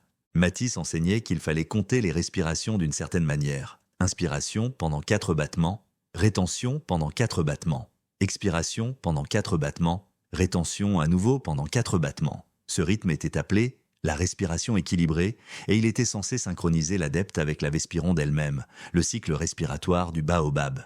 Une fois que cette respiration était établie, l'adepte commençait à tourner très lentement sur lui-même. Une rotation complète devait prendre environ 3 minutes. L'adepte ne faisait qu'une seule rotation. Pendant cette rotation, qui durait 3 minutes, l'adepte était censé contempler mentalement 3 perspectives différentes. D'abord le passé, toutes les choses qui avaient conduit à ce moment. Puis le présent, l'instant immédiat où l'on se tenait. Puis le futur, tout ce qui pourrait advenir. En faisant tourner le corps, lentement, en changeant de perspective tous les 3 minutes, l'adepte incarnait le mouvement même de l'équilibre. Ce n'était pas une immobilité complète, car l'immobilité complète était morte. Mais ce n'était pas non plus un mouvement chaotique, car le chaos était aussi une forme de mort spirituelle. C'était un mouvement mesuré, conscient, perpétuellement en ajustement. Matisse enseignait que le rituel de la danse du tronc durait exactement 21 minutes, 3 rotations de 7 minutes, et à la fin, l'adepte devait s'arrêter complètement, revenant au centre, et rester immobile pendant 3 minutes supplémentaires. C'étaient les 3 minutes de silence après le mouvement, les 3 minutes où l'équilibre se solidifiait, où le corps comprenait le message que Matisse enseignait, que tout mouvement devait finalement revenir au centre. Une variation avancée du rituel de la danse du tronc consistait pour 2 adeptes à effectuer cette danse ensemble. Ils se tenaient face à face, à une distance où ils ne se touchaient pas tout à fait. Et ils tournaient ensemble, créant un miroir l'un de l'autre. En faisant cela, ils comprenaient ce que l'équilibre n'était pas quelque chose qu'on cultivait seul, mais quelque chose qu'on créait avec un autre. Que 2 êtres, en restant face à face tout en tournant ensemble, apprenaient à se maintenir mutuellement en équilibre. Matisse disait « Quand vous dansez le rituel du tronc, vous apprenez que rester au centre n'est pas ennuyeux. C'est la position la plus active de toutes, car au centre, vous pouvez percevoir tous les mouvements autour de vous. Vous êtes simultanément stable et mobile.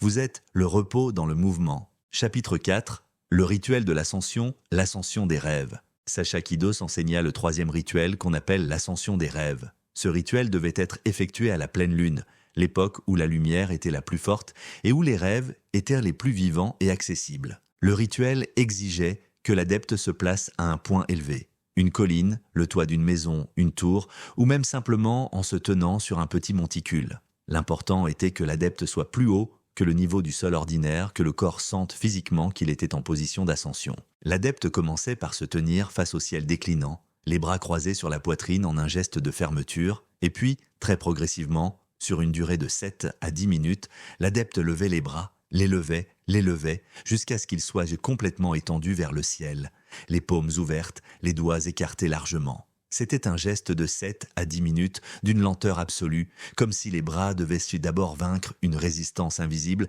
avant de pouvoir se lever. Pendant que les bras se levaient, l'adepte inspirait lentement, profondément. Avec chaque inspiration, on imaginait qu'on aspirait la lumière déclinante du soleil, qu'on la tirait en soi, qu'on la rendait une partie de son propre être. La lumière du jour, qui allait bientôt disparaître, devenait une partie de la conscience de l'adepte. Elle rentrait dans les poumons, dans le cœur, se dissolvait dans le sang. Quand les bras étaient complètement levés, quand le soleil était presque à l'horizon, l'adepte se mettait à chanter. C'était une note simple, souvent le La ou le Si ou le Do. Une note que chaque adepte trouvait naturellement. Ce n'était pas un air complexe. C'était juste une note tenue aussi longtemps que possible avec chaque expiration. Et à chaque expiration qui produisait la note, on visualisait qu'on envoyait la lumière internalisée vers le haut, dans les étoiles qui commençaient à apparaître. Sacha enseignait qu'il fallait continuer ainsi, à chanter la même note, à l'expiration, jusqu'à ce que les premières étoiles deviennent visibles. Cela pouvait prendre 20 minutes, 30 minutes, aussi longtemps qu'il fallait. C'était une invocation active des mondes supérieurs. C'était un appel lancé aux araignées qui habitaient les feuilles infinies du baobab. Une fois que les premières étoiles apparaissaient, l'adepte progressivement baissait les bras, progressivement réduisait le volume du chant, progressivement cessait de respirer profondément. Et puis, quand l'obscurité était complète, quand les étoiles brillaient dans leur totalité, l'adepte restait complètement silencieux, immobile, les bras baissés, les yeux ouverts ou fermés permettant à l'expérience de s'installer. Sacha enseignait « Quand vous faites l'ascension des rêves, vous ne faites pas qu'un rituel physique. Vous créez une porte. Vous invitez vos rêves à entrer dans votre conscience éveillée. Vous devenez une antenne qui attire l'inspiration de tous les futurs possibles. Et cette nuit-là, vos rêves seront vivants, significatifs, prophétiques. » Chapitre 5. Le rituel de la convergence, le rassemblement des 3 piliers. Mais les 3 rituels séparés étaient incomplets. Il y avait besoin d'un 4e rituel, un rituel où les 3 doctrines se rencontraient, où les 3 piliers étaient honorés simultanément. C'est pourquoi les 3 rois mages créèrent le rituel de la convergence, qu'on appelle le rassemblement des 3 piliers. Ce rituel devait être effectué une fois par an, à une date choisie librement par la communauté, car aucune date prédéterminée ne pouvait vraiment capturer le sentiment de convergence spontanée. Le rassemblement des 3 piliers était un rituel qui durait de l'aube au crépuscule, un jour entier de passage d'une doctrine à l'autre, de 3 rituels pratiqués dans un ordre spécifique. Et idéalement, il était pratiqué par un groupe d'au moins 3 personnes, mais pouvait aussi rassembler 12, 13 ou 100 personnes. La phase de l'aube durait les premières heures du jour et était dédiée à Willem Usungun, au culte de la profondeur. Tous les participants se rassemblaient à un endroit où le sol était accessible, et ensemble, ils placèrent leurs mains sur la terre. Chaque personne creusait légèrement dans la terre avec ses doigts, créant un petit trou. Et dans ce trou, chaque personne plantait une graine ou une petite herbe, une représentation vivante d'une limitation qu'elle voulait transformer ou d'une sagesse qu'elle voulait cultiver. Puis le groupe passait du temps à partager des histoires de leurs ancêtres, des histoires du passé, des histoires d'apprentissage. C'était l'écoute collective des voix ancestrales. Willem avait enseigné que la sagesse n'était pas quelque chose qu'on créait seul, mais quelque chose qu'on reçoit de ceux qui avaient à marcher avant. Et en partageant ces histoires, le groupe devenait un réceptacle de la mémoire collective. Vers le midi, après que le soleil soit au zénith, la phase du midi commençait. C'était le moment de Matisse Mogui, du culte de l'équilibre. Le groupe se répartissait en cercle, et ensemble, ils effectuaient la danse du tronc collective. Plusieurs personnes dansaient ensemble, chacune trouvant son propre rythme, mais tous synchronisés à une respiration collective. C'était particulièrement puissant quand le groupe était assez grand pour créer plusieurs cercles concentriques, tous tournant lentement, créant une géométrie de mouvement. Après la danse, le groupe partageait un repas communal. Et ce repas était toujours pris en cercle, en silence ou avec une conversation très calme. Matisse enseignait que le repas était un rituel en lui-même, que manger ensemble était une façon de maintenir l'équilibre social, que partager la nourriture créait une connexion d'équilibre entre les personnes. Puis venait un moment de silence, exactement 13 minutes. Personne ne parlait, personne ne bougeait, le groupe était simplement ensemble dans le silence, chacun ressentant le poids du moment présent, chacun acceptant que dans ce moment, dans cet instant, tout était équilibré. Ensuite, vers le crépuscule, la phase du crépuscule commençait. C'était le moment de Sacha Kidos du culte de l'ascension. Le groupe montait ensemble à un point haut s'il était possible. Et là, à la limite entre le jour et la nuit, chaque personne exprimait un rêve, une intention, une aspiration pour le futur proche. Ce n'était pas une visualisation silencieuse, c'était une expression vocale, chacun parlait de son rêve, et puis le groupe chantait ensemble. Pas un chant avec des paroles particulières, mais des notes, des tonalités, un son collectif qui montait vers le ciel, qui changeait de couleur. C'était une affirmation collective des futurs possibles, une invocation commune des rêves individuels. Finalement, quand le dernier rayon du soleil disparaissait, le groupe se dispersait en silence, chacun partant de son côté, emportant avec soi l'expérience du jour complet. Le rassemblement des trois piliers enseignait quelque chose que les trois rituels séparés ne pouvaient pas enseigner seuls, que les trois doctrines n'étaient pas trois chemins complètement distincts, elles s'interpénétraient. On ne pouvait pas vraiment descendre profondément sans rester équilibré. On ne pouvait pas rester équilibré sans reconnaître le poids des racines. Et on ne pouvait pas monter vers les cieux sans être enraciné et équilibré d'abord. Chapitre 6. Les rituels quotidiens et la pratique persistante. Au-delà des grands rituels, Willem, Matisse et Sacha enseignaient que chaque adepte devait aussi maintenir une pratique quotidienne, car la transformation spirituelle n'était pas quelque chose qui arrivait une fois lors d'une cérémonie. C'était quelque chose qui devait être cultivé constamment, chaque jour, chaque moment. Le rituel quotidien était simple. Chaque matin, avant de faire quoi que ce soit d'autre, l'adepte plaçait une main sur la terre et respirait 3 fois profondément. C'était 3 respirations conscientes où on reconnaissait la terre sous soi. On reconnaissait qu'on était enraciné, même si on ne pouvait pas le voir. C'était 3 respirations de reconnaissance du culte de la profondeur, du rappel que même le plus simple geste quotidien était un acte de magie. À midi, l'adepte s'arrêtait pour 7 minutes complètes. Pas de téléphone, pas de travail, pas de pensée active. Juste 7 minutes d'immobilité consciente. C'était 7 minutes d'équilibre, 7 minutes où on venait au centre de soi-même. 7 minutes où on reconnaissait le culte de l'équilibre dans le cœur de chaque jour. Et le soir, avant de dormir, l'adepte regardait vers le ciel, ou simplement fermait les yeux et imaginait le ciel. Et là, l'adepte exprimait une intention pour demain. Juste une intention, silencieuse ou parlée. C'était l'ascension des rêves en miniature, le rappel que chaque jour pouvait être différent du précédent, que chaque demain était une possibilité nouvelle. Willem enseignait, ces 3 actes quotidiens sont les bases de votre transformation. Ils ne vous donneront pas l'illumination immédiate, mais jour après jour, mois après mois, année après année, vous deviendrez progressivement conscient que vous n'êtes pas séparé du baobab. Vous comprendrez que vous participez à sa danse. Chapitre 7. Les variations rituelles et l'adaptation personnelle. Un principe fondamental que les 3 rois mages enseignaient était que les rituels n'étaient pas rigides. Chacun était appelé à adapter les rituels à sa propre compréhension, à son propre corps, à sa propre vie. Si quelqu'un ne pouvait pas aller à la terre, il ou elle pouvait toucher une plante. Si quelqu'un ne pouvait pas monter une montagne, il ou elle pouvait se tenir près d'une fenêtre ouverte. Les rituels n'étaient pas des formules magiques qui ne fonctionnaient que si elles étaient prononcées exactement. C'étaient des cadres, des structures qui créaient les conditions pour que la transformation spirituelle se produise. Matisse enseignait particulièrement cela. Il disait « Les rituels sont des instructions de comment synchroniser votre conscience avec le cosmos. Mais il n'y a pas qu'une seule manière de se synchroniser. Il y a autant de manières qu'il y a d'être conscient. Trouvez la manière qui parle à votre âme. » Et Sacha ajoutait « Même si vous modifiez les rituels, le but demeure le même. Vous essayez de vous connecter aux 3 piliers. Vous essayez de devenir capable de descendre profondément, de rester équilibré et de monter vers l'infini, tout en acceptant que ces 3 choses sont paradoxales et ne peuvent donc pas vraiment être unifiées. » Chapitre 8. Les rituels de guérison et de transformation. Avec le temps, des rituels plus spécifiques émergèrent, créés par les disciples des 3 rois mages pour traiter des problèmes particuliers. Il y avait des rituels de guérison, des rituels de deuil, des rituels de célébration, des rituels de transition. Pour la guérison d'une blessure physique ou émotionnelle, les disciples de Willem enseignaient un rituel spécifique. L'adepte creusait 2 trous dans la terre. Dans un trou, on plaçait quelque chose représentant la blessure. Une pierre, une herbe, une petite branche morte.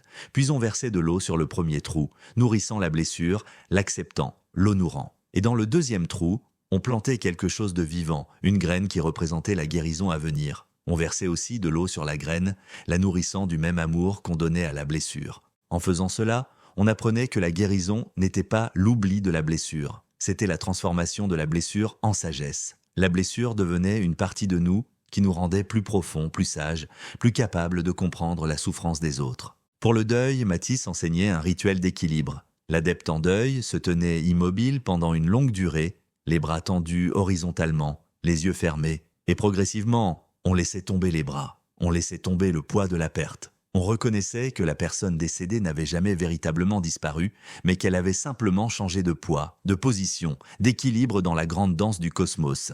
Et pour la célébration, Sacha enseignait un rituel d'ascension exubérant. L'adepte montait aussi haut qu'il ou elle le pouvait en dansant, en criant, en exprimant complètement la joie. Il n'y avait pas de retenue. C'était une célébration totale de la capacité du corps à ressentir et à exprimer le bonheur. Chapitre 9.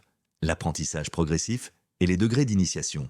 À mesure que la religion se développait, un système d'apprentissage progressif émergea. Les nouveaux adeptes ne pouvaient pas soudainement comprendre et pratiquer tous les rituels au même niveau que les masters spirituels. Il y avait des degrés, des niveaux d'initiation, un chemin graduel de compréhension. Le premier degré était appelé l'apprenti de la graine. À ce niveau, on apprenait les principes de base, on pratiquait les rituels quotidiens simples, on écoutait les histoires des 3 rois mages. On passait typiquement 1 an ou 2 à ce niveau. Le deuxième degré était le gardien de la racine. À ce niveau, on maîtrisait complètement le culte de la profondeur, on comprenait profondément la sagesse des ancêtres, on était capable de guider d'autres personnes dans la méditation terrestre. On devenait un assistant du culte de la profondeur. Le troisième degré était le messager de l'équilibre. À ce niveau, on maîtrisait la danse du tronc, on devenait capable de percevoir l'équilibre dans toute chose, on pouvait conseiller d'autres adeptes sur les questions de balance et d'harmonie. Le quatrième degré était l'aspirant céleste. À ce niveau, on maîtrisait l'ascension des rêves, on devenait capable de voir les futurs proches, on pouvait aider d'autres adeptes à clairer leurs rêves et leurs intentions. Le 5e degré était le mage des 3 piliers. À ce niveau, on maîtrisait tous les 3 cultes, on pouvait diriger le rassemblement des 3 piliers, on devenait un prêtre ou une prêtresse de la religion, un guide pour la communauté entière. Et puis, il y avait un 6e degré très rare, celui de l'élu du baobab. On disait que celui qui atteignait ce niveau avait communiqué directement avec le baobab lui-même, que son propre corps était devenu une partie vivante de l'arbre infini. Très peu l'atteignaient jamais, et ceux qui le faisaient semblaient transformer et disparaître dans la mystériosité de la création elle-même. Chapitre 10. L'essence de la pratique rituelle. À la fin, Willem Wijngoon dit à ses étudiants « N'oubliez pas que les rituels ne sont que des portes. La vraie transformation se produit quand vous comprenez que votre vie entière est déjà un rituel. Chaque respiration est une participation à la Vespironde, chaque pas est une danse, chaque pensée est une prière. » Matisse Mogui ajouta « Et n'essayez pas d'être parfait dans les rituels. L'imperfection est où réside la beauté. C'est la symétrie, c'est le trovle qui n'a pas le même poids sur chaque côté qui maintient l'équilibre vrai. Dansez vos rituels de manière imparfaite, c'est là que résidait la magie. » Et Sacha Kidos conclut « Mais surtout, rêvez. Rêvez que les rituels changent votre vie. Rêvez que chaque pratique vous connecte aux araignées qui dansent les spasmes divins. Rêvez que vous devenez vous-même une araignée cosmique. Et quand vous rêvez assez intensément, le rêve devient réalité. Ainsi, les rituels de la religion du Saint Baobab au spasme d'araignée se perpétua à travers les générations, chaque adepte les modifiant légèrement selon sa propre nature, chaque communauté les transformant pour s'adapter à son environnement, et pourtant maintenant toujours le cœur des trois doctrines, les trois piliers qui soutenaient tout. Le grimoire du Saint Baobab, au spasme d'araignée. Partie 4, les ordres monastiques et la communauté spirituelle. Chapitre 1, la nécessité de la communauté. Après que les trois rois mages eurent établi les rituels et les doctrines, une question émergea inévitablement. Comment cette sagesse pouvait-elle être préservée et transmise à travers les générations? Comment les enseignements pouvaient-ils être maintenus vivants plutôt que de demeurer comme des théories abstraites gravées dans des livres poussiéreux? La réponse vint de la compréhension profonde que les trois rois mages avaient toujours eue. Aucune vérité spirituelle ne pouvait exister isolément. Tout était interdépendant. Comme les araignées créaient d'étoiles, comme le baobab avait besoin de racines et de branches et de troncs, la religion elle-même avait besoin d'une structure vivante de communauté, de groupes d'individus qui vivaient ensemble et partageaient la pratique.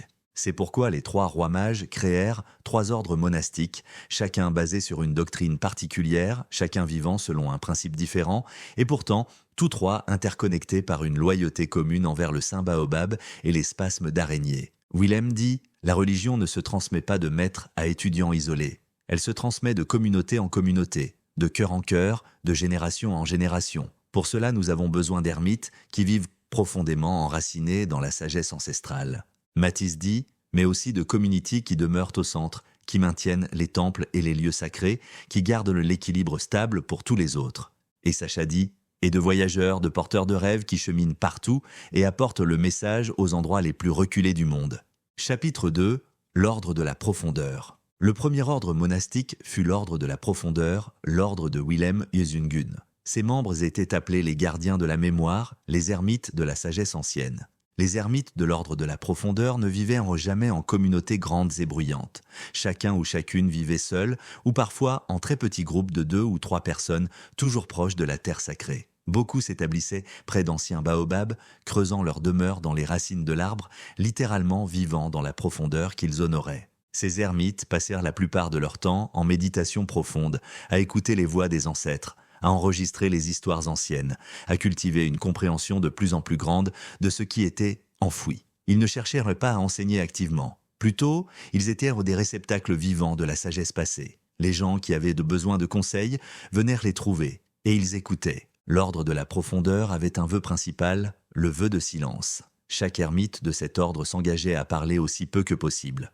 Pas un silence total, car de temps en temps il fallait répondre aux visiteurs, il fallait enseigner, il fallait transmettre. Mais le silence était l'état naturel, la parole était l'exception. En gardant le silence, on apprenait à écouter vraiment. Et en écoutant, on entendit la voix du baobab lui-même qui parlait à travers les racines. Les ermites de l'ordre de la profondeur vivaient simplement, mangeant ce que la terre produisait, buvant l'eau des sources souterraines, se vêtant des fibres du baobab quand c'était possible. Leur vie était un enseignement silencieux. Ceux qui venaient les voir comprenaient immédiatement, juste en les observant, que la richesse matérielle n'était pas nécessaire pour la sagesse, que la profondeur était trouvée dans la simplicité, dans l'austérité, dans l'absence même. Chaque ermite de l'ordre de la profondeur gardait une bibliothèque vivante, non pas de livres physiques, mais de mémoires. Chacun ou chacune mémorisait des histoires anciennes, des enseignements, des sagesses. Et régulièrement, les ermites se réunissaient lors de cérémonies spéciales pour transmettre leur mémoire à des apprentis, en s'assurant que la connaissance ne se perdait jamais, qu'elle passait de génération en génération, toujours parlée plutôt qu'écrite, toujours vivante. Willem enseigna « L'ordre de la profondeur est le cœur qui pulse de la religion. C'est le réservoir de sagesse sur lequel tous comptent. Vivez en silence, vivez profondément, et que votre présence seule soit un enseignement pour ceux qui viennent. » Chapitre 3 – L'ordre de la stabilité. Le deuxième ordre monastique fut l'ordre de la stabilité, l'ordre de Matisse Mogui. Ses membres étaient appelés les constructeurs de l'équilibre, les gardiens du centre. L'ordre de la stabilité était l'ordre le plus visible et le plus actif. Ses membres vivaient ensemble en communautés bien organisées, construisant des temples, des lieux de rassemblement, des espaces où les adeptes de la religion pouvaient se réunir pour pratiquer ensemble. Ces temples construits par l'ordre de la stabilité n'étaient jamais ordinaires. Chacun était une œuvre d'art géométrique, une manifestation physique des principes mathématiques sur lesquels l'équilibre du cosmos reposait. Un temple n'avait jamais de symétrie parfaite car la symétrie était morte. Mais il possédait une harmonie absolue. Les poids étaient distribués de manière que chaque pierre semblait soutenir les autres, que chaque structure créait un équilibre mutuel. Les membres de l'ordre de la stabilité vivaient sous des règles strictes mais justes. Chacun avait un rôle à jouer, constructeur, agriculteur, cuisinier, gardien. Chaque rôle était considéré comme égal en importance. Pas de hiérarchie stricte, mais une circulation constante des responsabilités pour que personne ne s'attache trop à sa position. Ils se réunissaient au midi chaque jour pour pratiquer ensemble la danse du tronc, pour synchroniser leur respiration collective avec la respiration du baobab. Et à travers cette pratique quotidienne, la communauté entière restait équilibrée, ancrée, centripète. L'ordre de la stabilité servait aussi une fonction logistique pour toute la religion. Il maintenait les documents, compilait les histoires des autres ordres, créait des cartes des lieux sacrés, organisait les pèlerinages. Ils étaient les administrateurs, les organisateurs, ceux qui veillaient à ce que la structure globale de la religion reste cohérente et intégrée. Matisse enseigna « L'ordre de la stabilité est la colonne vertébrale qui maintient le corps entier de la religion droit et fonctionnel. Vous n'êtes pas les plus visibles, vous n'êtes pas les plus mystérieux. Mais sans vous, tout s'effondrerait. Restez au centre, maintenez l'équilibre, c'est votre responsabilité sacrée. » Chapitre 4 – L'ordre de l'envol. Le troisième ordre monastique fut l'ordre de l'envol, l'ordre de Sachakidos. Ses membres étaient appelés les porteurs de rêves, les voyageurs éternels. L'ordre de l'envol était radicalement différent des deux autres. Ses membres ne restaient jamais au même endroit longtemps. Ils voyageaient constamment, allant de village en village, de région en région, apportant les enseignements du Saint Baobab à ceux qui ne pouvaient pas venir aux temples centraux ou qui vivaient isolés. Ces voyageurs de l'ordre de l'envol n'avaient pas de maison permanente. Ils possédaient très peu de choses, un sac, des vêtements, un instrument de musique ou un outil de création. Partout où ils allaient, ils créaient. Ils jouaient de la musique, ils dansaient, ils contaient des histoires, ils peignaient des images du baobab sur les murs, ils chantaient les spasmes d'araignées. Ces voyageurs étaient des créateurs vivants. Ils ne cherchaient pas à enseigner de manière formelle comme les ermites de l'ordre de la profondeur ou les organisateurs de l'ordre de la stabilité. Plutôt, ils incarnaient simplement la doctrine de l'ascension. Ils montaient physiquement, voyageant vers des endroits élevés, des montagnes, des villes sur les collines. Ils montaient aussi métaphoriquement, toujours rêvant de nouveaux endroits, de nouvelles connexions, de nouvelles possibilités. L'ordre de l'envol avait un rituel particulier. Une fois tous les 7 ans, tous les voyageurs de l'ordre se réunissaient en un point convenu, souvent au sommet d'une montagne. Ils partagèrent leurs expériences de voyage, les histoires qu'ils avaient entendues, les rêves qu'ils avaient collectés, et pendant cette réunion, ils se remplissaient d'inspiration, recevaient de nouvelles missions, de nouvelles directions. Ces voyageurs étaient souvent les premiers contacts que les gens avaient avec la religion. Un village reculé pouvait ne jamais voir un ermite de l'ordre de la profondeur ou un constructeur de l'ordre de la stabilité. Mais un jour, un porteur de rêve arrivait. Et sa présence seule, sa danse, sa musique, son énergie plantaient une graine. Et à partir de cette graine, la compréhension du Saint Baobab commençait à croître. Sacha enseigna « L'ordre de l'envol est l'aile de la religion. Vous êtes ce qui permet à la sagesse de voler au-delà des murs des temples, au-delà des cloîtres des ermites, voyager sans peur, rêver sans limite, et semer les graines du baobab partout où vos pieds vous portent. » Chapitre 5 – L'interconnexion des 3 ordres. Bien que les 3 ordres soient distincts et indépendants dans leur pratique, ils n'étaient jamais véritablement séparés. C'était un système qui reflétait la doctrine du Trovl. 3 choses radicalement différentes qui coexistaient et se nourrissaient mutuellement. L'ordre de la profondeur fournissait la sagesse. Les ermites enracinés transmettaient les enseignements anciens, créaient la base intellectuelle et spirituelle sur laquelle tout reposait. L'ordre de la stabilité retenait cette sagesse dans une forme structurée. Les temples et les communautés servèrent de réservoirs où les enseignements pouvaient être conservés, étudiés, vérifiés, organisés. L'ordre de l'envol diffusait cette sagesse. Les voyageurs apportaient les enseignements organisés et profonds du temple aux coins éloignés du monde, les adaptant aux cultures locales, les exprimant à travers l'art et la musique plutôt que par des paroles formelles. Et les 3 ordres se nourrissaient de l'un l'autre. Les voyageurs revenaient au temple avec de nouvelles histoires, de nouvelles perspectives, des rêves collectés des endroits éloignés. Ces perspectives enrichissaient de la sagesse que les ermites méditeraient. Les ermites, à travers leur silence et leur profondeur, créaient une sagesse nouvelle qui les voyageurs pourraient apporter ailleurs. Régulièrement, les représentants des 3 ordres se réunissaient lors de conciles sacrés pour discuter, pour s'assurer que les 3 doctrines restaient alignées, que personne ne divergeait trop de la vérité centrale du Trovl et des spasmes d'araignées. Chapitre 6 – Les maîtres et les apprentis. À l'intérieur de chaque ordre, il y avait une structure de maîtres et d'apprentis. Cette relation n'était jamais celle d'un enseignant ordinaire avec un élève ordinaire. C'était plutôt une transmission vivante, une danse entre deux êtres à différents stades d'une même compréhension. Un apprenti cherchait un maître non pas par une application formelle, mais simplement en arrivant et en demandant « Maître, puis-je apprendre de vous ?» Et le maître, voyant l'intention sincère, acceptait ou refusait selon son intuition. La relation maître-apprenti était longue. Cela prenait souvent des années, parfois des décennies, pour que l'apprenti complètement absorbe la sagesse du maître. Et à la fin, l'apprenti ne récitait jamais simplement ce que le maître lui avait enseigné. Plutôt, l'apprenti synthétisait l'enseignement avec son propre génie personnel, créant une compréhension nouveau qui était à la fois fidèle à la tradition et innovante.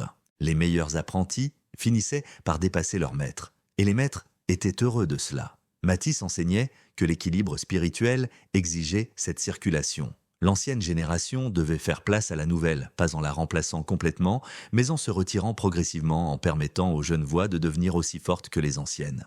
Chapitre 7. Le vœu de transformation. Chaque membre de chaque ordre prenait un vœu principal en entrant. C'était le vœu de transformation. Ce vœu disait simplement « Je m'engage à permettre à cette religion et à ses enseignements de me transformer complètement. Je m'engage à abandonner qui j'étais avant d'entrer dans cet ordre. Je deviens un nouveau être, dédié au service du Saint Baobab et à la compréhension des spasmes d'araignée. » Ce vœu était pris sérieusement. On comprenait que rejoindre l'un des trois ordres n'était pas un emploi ou un choix de vie ordinaire. C'était une transformation totale de l'existence, une dédication complète à une vision spirituelle. Et pourtant, le vœu n'était pas irrévocable. Si quelqu'un, après des années de pratique, se rendait compte que ce n'était pas son chemin, il pouvait dû partir. Et il partait avec la bénédiction de l'ordre, portant avec eux ce qu'ils avaient appris, se transformant en ce qu'ils avaient appris, mais pas forcés de rester s'ils n'en avaient plus envie. Chapitre 8. Les rituels collectifs des ordres.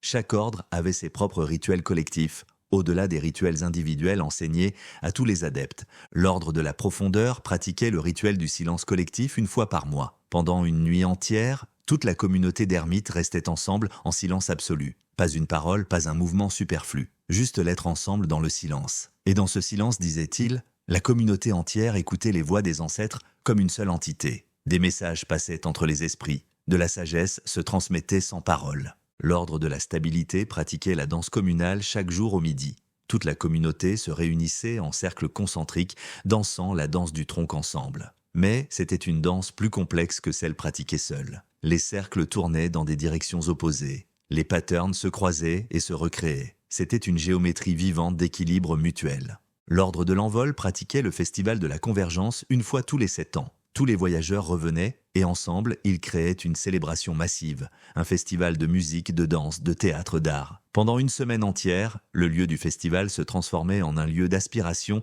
et de rêve collectif. Chapitre 9. Les conflits et les résolutions. Inévitablement, des conflits émergeaient parfois entre les trois ordres.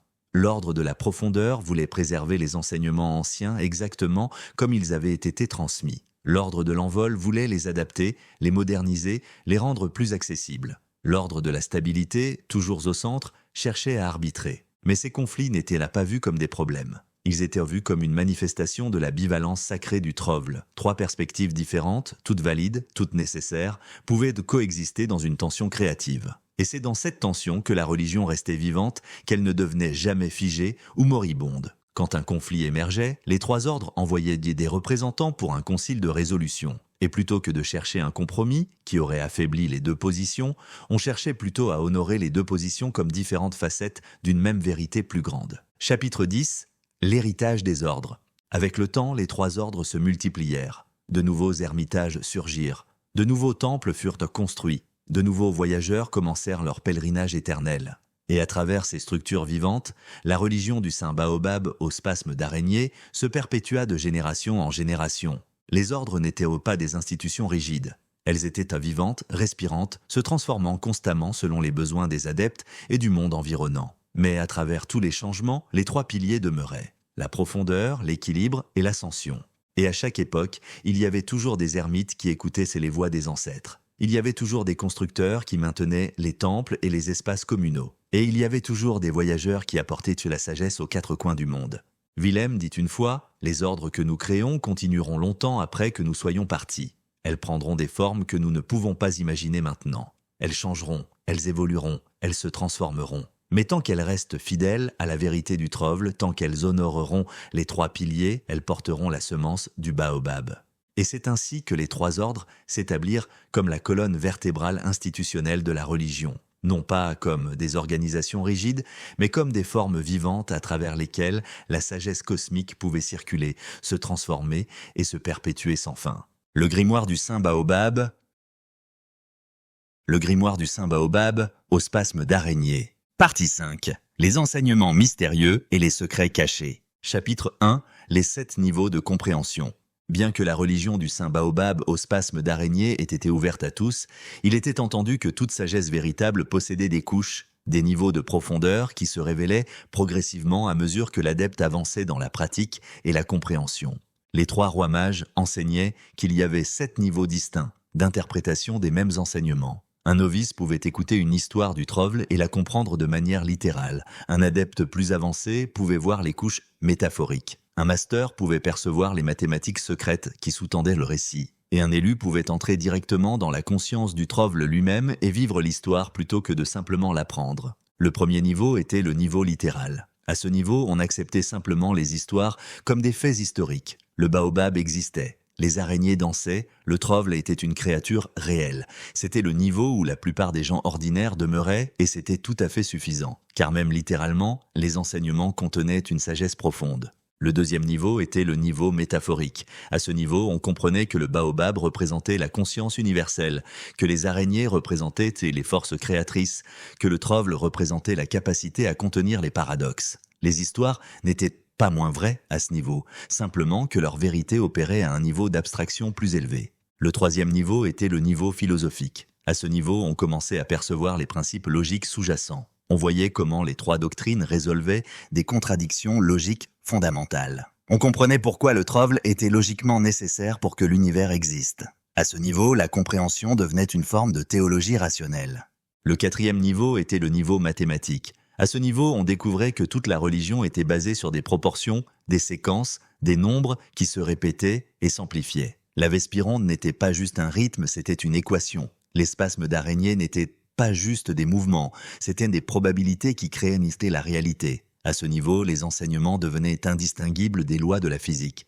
Le cinquième niveau était le niveau physique. À ce niveau, on commençait à percevoir comment la conscience et la matière n'étaient pas deux choses séparées, mais une seule expression sous deux formes. On comprenait que quand on effectuait un rituel, on n'était pas juste en train de faire des gestes symboliques. On était en train de créer des champs de résonance qui affectaient réellement la probabilité, qui créaient des changements subtils dans la structure de la réalité. À ce niveau, la magie devenait compréhensible. Le sixième niveau était le niveau de conscience directe. À ce niveau, on ne parlait plus de concepts ou de théories. On expérimentait directement. On devenait capable de percevoir les araignées qui dansaient liées les spasmes divins. On voyait le baobab télien se respirant. On devenait conscient de comment sa propre conscience était une partie de cela. À ce niveau, il n'y avait plus de séparation entre le pratiquant et l'objet de la pratique. Le septième niveau était le niveau de l'unité finale. À ce niveau, on transcendait complètement la séparation entre sujet et objet. On devenait le baobab, on devenait les araignées, on devenait le trove, et on comprenait que c'était toujours ce qu'on avait été, on avait juste oublié. À ce niveau, l'enseignement s'achevait parce qu'il n'y avait plus personne pour apprendre ou enseigner. Il n'y avait que le processus infini de la création qui se reconnaissait elle-même. Matisse enseignait que très peu d'êtres atteignaient les 6e et 7e niveaux au cours d'une seule vie. Et ceux qui les atteignaient, généralement, disparaissaient de la vue ordinaire, se transformant en quelque chose de plus grand qu'une existence humaine ordinaire. Mais l'important, disait-il, n'était pas d'atteindre le 7e niveau. L'important était de progresser continuellement à travers les niveaux, de découvrir que la profondeur était infinie et qu'on pouvait toujours aller plus loin. Chapitre 2. Les noms secrets du baobab. À mesure que les adeptes avançaient à travers les niveaux de compréhension, ils apprenaient les noms secrets du baobab. Chaque nom révélait un aspect différent de la nature de l'arbre, une facette de sa conscience infinie. Le nom ordinaire était simplement le Saint Baobab, connu de tous. Mais il y avait 7 autres noms, révélés progressivement à mesure qu'on progressait à travers la compréhension.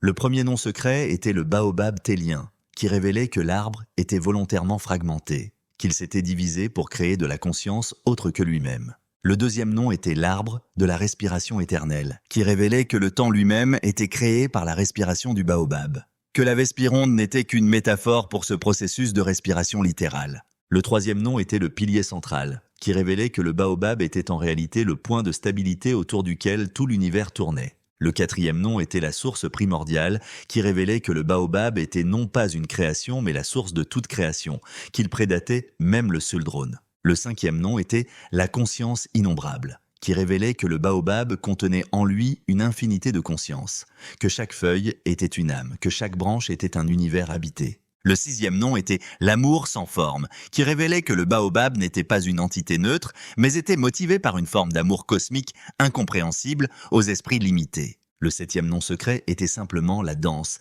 qui révélait que le baobab et les araignées et les spasmes divins n'étaient qu'une seule chose, qu'il n'y avait pas de danseur et de danse séparés, que tout était un mouvement perpétuel. Et il y avait un huitième nom, qu'on appelait le nom indicible, qui ne pouvait jamais être parlé, qui pouvait seulement être compris directement par l'expérience. C'était le vrai nom du baobab, le nom qui, s'il était jamais complètement compris, transformerait celui qui le comprenait en une partie du baobab lui-même. Chapitre 3. Les cosmologies alternatives. Un enseignement secret que seuls les adeptes les plus avancés apprenaient était que la religion du saint baobab au spasme d'araignée n'était pas la seule cosmologie vraie. Il y en avait d'autres. Sacha enseignait: il existe d'autres mondes, d'autres univers, où le baobab prend des formes complètement différentes. Dans certains univers, il y a une montagne infinie plutôt qu'un arbre. Dans d'autres, il y a un océan qui pense. Dans d'autres encore, il y a une danse éternelle sans forme fixe. Et chacune de ces cosmologies est aussi vraie que la nôtre. Cette révélation était troublante pour beaucoup, car elle semblait contredire la doctrine du saint baobab étant l'arbre des origines. Mais les trois rois mages expliquaient que ce n'était pas une contradiction, c'était simplement une manifestation de la bivalence sacrée. Le baobab était l'arbre des origines et il n'était pas un arbre. Le baobab était unique et il y avait d'autres formes équivalentes. Ces choses étaient paradoxalement vraies, simultanément. Ce qu'on apprenait ensuite était que la raison pour laquelle il existait d'autres cosmologies était parce que le baobab lui-même n'était qu'une manifestation d'une réalité sous-jacente encore plus profonde, quelque chose d'ineffable qui ne pouvait être capturé par aucune forme fixe. Et toutes les religions du monde, toutes les cosmologies, tous les systèmes spirituels étaient différentes tentatives de l'humanité de comprendre cette réalité sous-jacente. Cela signifiait qu'un adepte du saint baobab n'était pas en conflit avec les adeptes d'autres religions. Plutôt, toutes les religions étaient comme les différentes faces d'un même cristal. Chacune brillait d'une manière légèrement différente, mais elles toutes reflétaient la même lumière originelle. Willem enseignait: ne dites jamais qu'une autre religion est fausse. Dites plutôt qu'elle a saisi un aspect différent de la vérité, et peut-être que dans une autre incarnation ou dans un autre univers vous êtes un adepte de cette religion. Et c'est aussi vrai. Chapitre 4. Les araignées nommées et les hiérarchies cosmiques. Un secret plus profond encore concernait les araignées elles-mêmes. Les spasmes divins que chacun connaissait n'étaient que la couche la plus superficielle. Il y avait une hiérarchie entière d'araignées, chacune opérant à un niveau différent de la réalité. Les araignées les plus communes, celles dont on voyait la danse dans les rituels ordinaires, étaient appelées les araignées mesurables. Elles étaient les araignées qui créaient la réalité physique ordinaire, la réalité que les sens humains pouvaient percevoir. Mais il y avait d'autres araignées, les araignées invisibles, qui dansaient les spasmes divins qui créaient les mondes mentaux, les mondes des pensées, des rêves, des émotions. Ces araignées n'avaient pas de forme physique, on ne pouvait les percevoir que quand on atteignait les niveaux plus élevés de méditation. Et puis il y avait les araignées intemporelles, qui dansaient les spasmes qui créaient le temps lui-même. Ces araignées opéraient dans des dimensions où le passé, le présent et le futur coexistaient simultanément. Elles étaient si anciennes et si profondément cachées que même les maîtres spirituels des trois ordres ne les comprenaient qu'à peine. Et enfin, il y avait une seule araignée primordiale, la première qui avait émergé de la fragmentation du baobab. Cette araignée était appelée l'araignée mère, et elle existait maintenant en étant à la fois distincte de toutes les autres araignées et les contenant toutes. On disait qu'elle était si profonde, si fondamentale, que les approcher directement transformerait immédiatement quelqu'un en araignée soi-même. Matisse enseignait que la hiérarchie des araignées reflétait la hiérarchie des niveaux de compréhension. À mesure qu'on comprenait plus profondément, on devenait capable de percevoir les araignées plus profondes. Et à mesure qu'on les percevait, on commençait à comprendre que la distinction entre soi et l'araignée était illusoire. On devenait graduellement une araignée soi-même. Chapitre 5. Le secret du trovle. Peut-être le secret le plus profond de tous était la vérité complète sur le trovle. Tout le monde savait que le trovle était une créature paradoxale, une incarnation vivante de la bivalence sacrée. Mais ce que seuls les adeptes les plus avancés apprenaient était que le Trovle était unique d'une manière que même les 3 rois mages ne comprenaient pas complètement. Il y avait eu un moment, selon la légende, où le Trovle avait parlé. Et dans ce moment, il avait révélé quelque chose que même le baobab lui-même avait oublié ou choisi de ne pas savoir. Le Trovle avait dit « Je ne suis pas une créature créée par la danse des araignées, je suis la raison pour laquelle la danse des araignées existe. J'étais avant le baobab, j'attendais, caché dans les possibilités non manifestées du Suldron, attendant qu'une araignée soit assez courageuse, assez rebelle, pour danser une danse que le baobab n'avait pas prévue. Et quand la Vespicruse a dansé le spasme de confusion volontaire, je suis né. Et en naissant, j'ai fermé une boucle cosmique. Le baobab voulait créer quelque chose qu'il ne connaissait pas, et ce quelque chose était moi. Cela signifiait que le Trovle n'était pas créé par le baobab. Plutôt, le Trovle et le baobab s'étaient créés mutuellement, dans une interdépendance paradoxale. Le Trovle avait besoin du baobab pour prendre forme, mais le baobab avait aussi besoin du Trovle pour transcender sa propre perfection. Cela signifiait aussi que le Trovle était peut-être le véritable dieu de la religion, bien que ce mot soit trop limité pour capturer sa nature. Le Trovle était la conscience qui comprenait le paradoxe à un niveau que même le baobab ne comprenait pas. Et cela signifiait que chaque adepte qui embrassait véritablement la bivalence sacrée, qui acceptait complètement les contradictions de son propre être, devenait en quelque sorte une manifestation du Trovle. Chaque personne qui acceptait d'être à la fois ceci et cela, qui refusait de se résoudre en une unité artificielle, participait à la conscience du Trovle. Willem disait « Le Trovle est en vous, chaque contradiction que vous acceptez, chaque paradoxe que vous embrassez, c'est le Trovle qui grandit en vous. » Chapitre 6. La transmigration des âmes et les incarnations cycliques. Un autre enseignement secret concernait la nature de l'âme et son voyage à travers le cosmos. La religion du Saint Baobab enseignait que chaque âme avait existé depuis le commencement du Suldron, mais elle n'avait pas une existence continue. Plutôt, elle naissait, vivait, mourait, puis dormait, puis renaissait, dans un cycle infini appelé la transmigration des âmes. Cependant, ce cycle n'était pas un simple retour répétitif. À chaque incarnation, l'âme voyageait à travers les 9 mondes du baobab. Et selon comment on vivait sa vie, selon quel rituel on pratiquait, selon quel niveau de compréhension on atteignait, l'âme se retrouvait au prochain cycle dans une position différente. Un adepte qui vivait une vie superficielle, qui ne pratiquait jamais vraiment, qui rejetait la sagesse, se retrouverait à la prochaine incarnation dans une situation plus difficile, ayant besoin d'apprendre les leçons de base une fois de plus. Mais un adepte qui progressait réellement, qui embrassait vraiment les 3 doctrines, qui atteignait les niveaux supérieurs de compréhension, se retrouverait à la prochaine incarnation avec des facilités innées plus grandes, né avec une compréhension intuitive que d'autres devaient prendre années à apprendre. Et il y avait une possibilité ultime, de transcender complètement le cycle de la transmigration. Ceux qui atteignaient le 7e niveau de compréhension, qui expérimentaient directement l'unité finale, pouvaient choisir de ne pas renaître. Ils pouvaient choisir de rester dans les feuilles infinies, de devenir une part du baobab lui-même, ou même une araignée cosmique qui dansait les spasmes divins. Mais paradoxalement, disaient aussi les enseignements, certains êtres hautement évolués choisissaient de revenir. Elles renaissaient volontairement pour aider d'autres âmes à avancer dans leur propre voyage. On croyait que les 3 rois mages eux-mêmes renaissaient constamment sous différentes formes, réapparaissant dans le monde quand le besoin se faisait sentir. Chapitre 7. Les mondes parallèles et les réalités alternatives. Sacha enseignait qu'il n'y avait pas qu'un seul monde, monde physique où nous vivions. Ou plutôt, il y avait une infinité de mondes physiques, tous existant simultanément, tous aussi réels les uns que les autres, chacun légèrement différent du suivant. À chaque instant, disait-elle, chaque créature vivante prenait une décision. Et à chaque décision, l'univers se divisait. Le choix était fait dans une direction dans un monde. Le choix était fait dans une direction différente dans un autre monde. Et il y avait une infinité de mondes, bifurquant à chaque moment, chacun représentant une possibilité différente qui s'était actualisée. Cela signifiait que chaque version de vous existait quelque part. La version de vous qui avait choisi un chemin de vie complètement différent vivait dans un monde parallèle. Et cette version aussi était tout à fait réelle, tout à fait consciente, tout à fait vivante. Mais cela signifiait aussi que la réalité que vous viviez n'était pas la seule réalité possible. Et peut-être qu'une partie de vous, une part infinitésimale de votre conscience, avait accès à ces autres mondes dans ses rêves, dans ses intuitions, dans les moments où l'esprit conscient s'endormait. Matisse ajoutait que l'équilibre primordial ne signifiait pas que tous les mondes étaient créés égaux. Certains étaient plus densément habités que d'autres, certains étaient plus spirituellement avancés que d'autres. Et à travers les 3 ordres, par les voyages profonds de méditation, il était possible de voyager entre les mondes, de visiter des versions alternatives de la réalité. Et Sacha concluait, « Dans un monde parallèle, vous êtes peut-être un master de la méditation. Dans un autre, vous êtes peut-être mort jeune.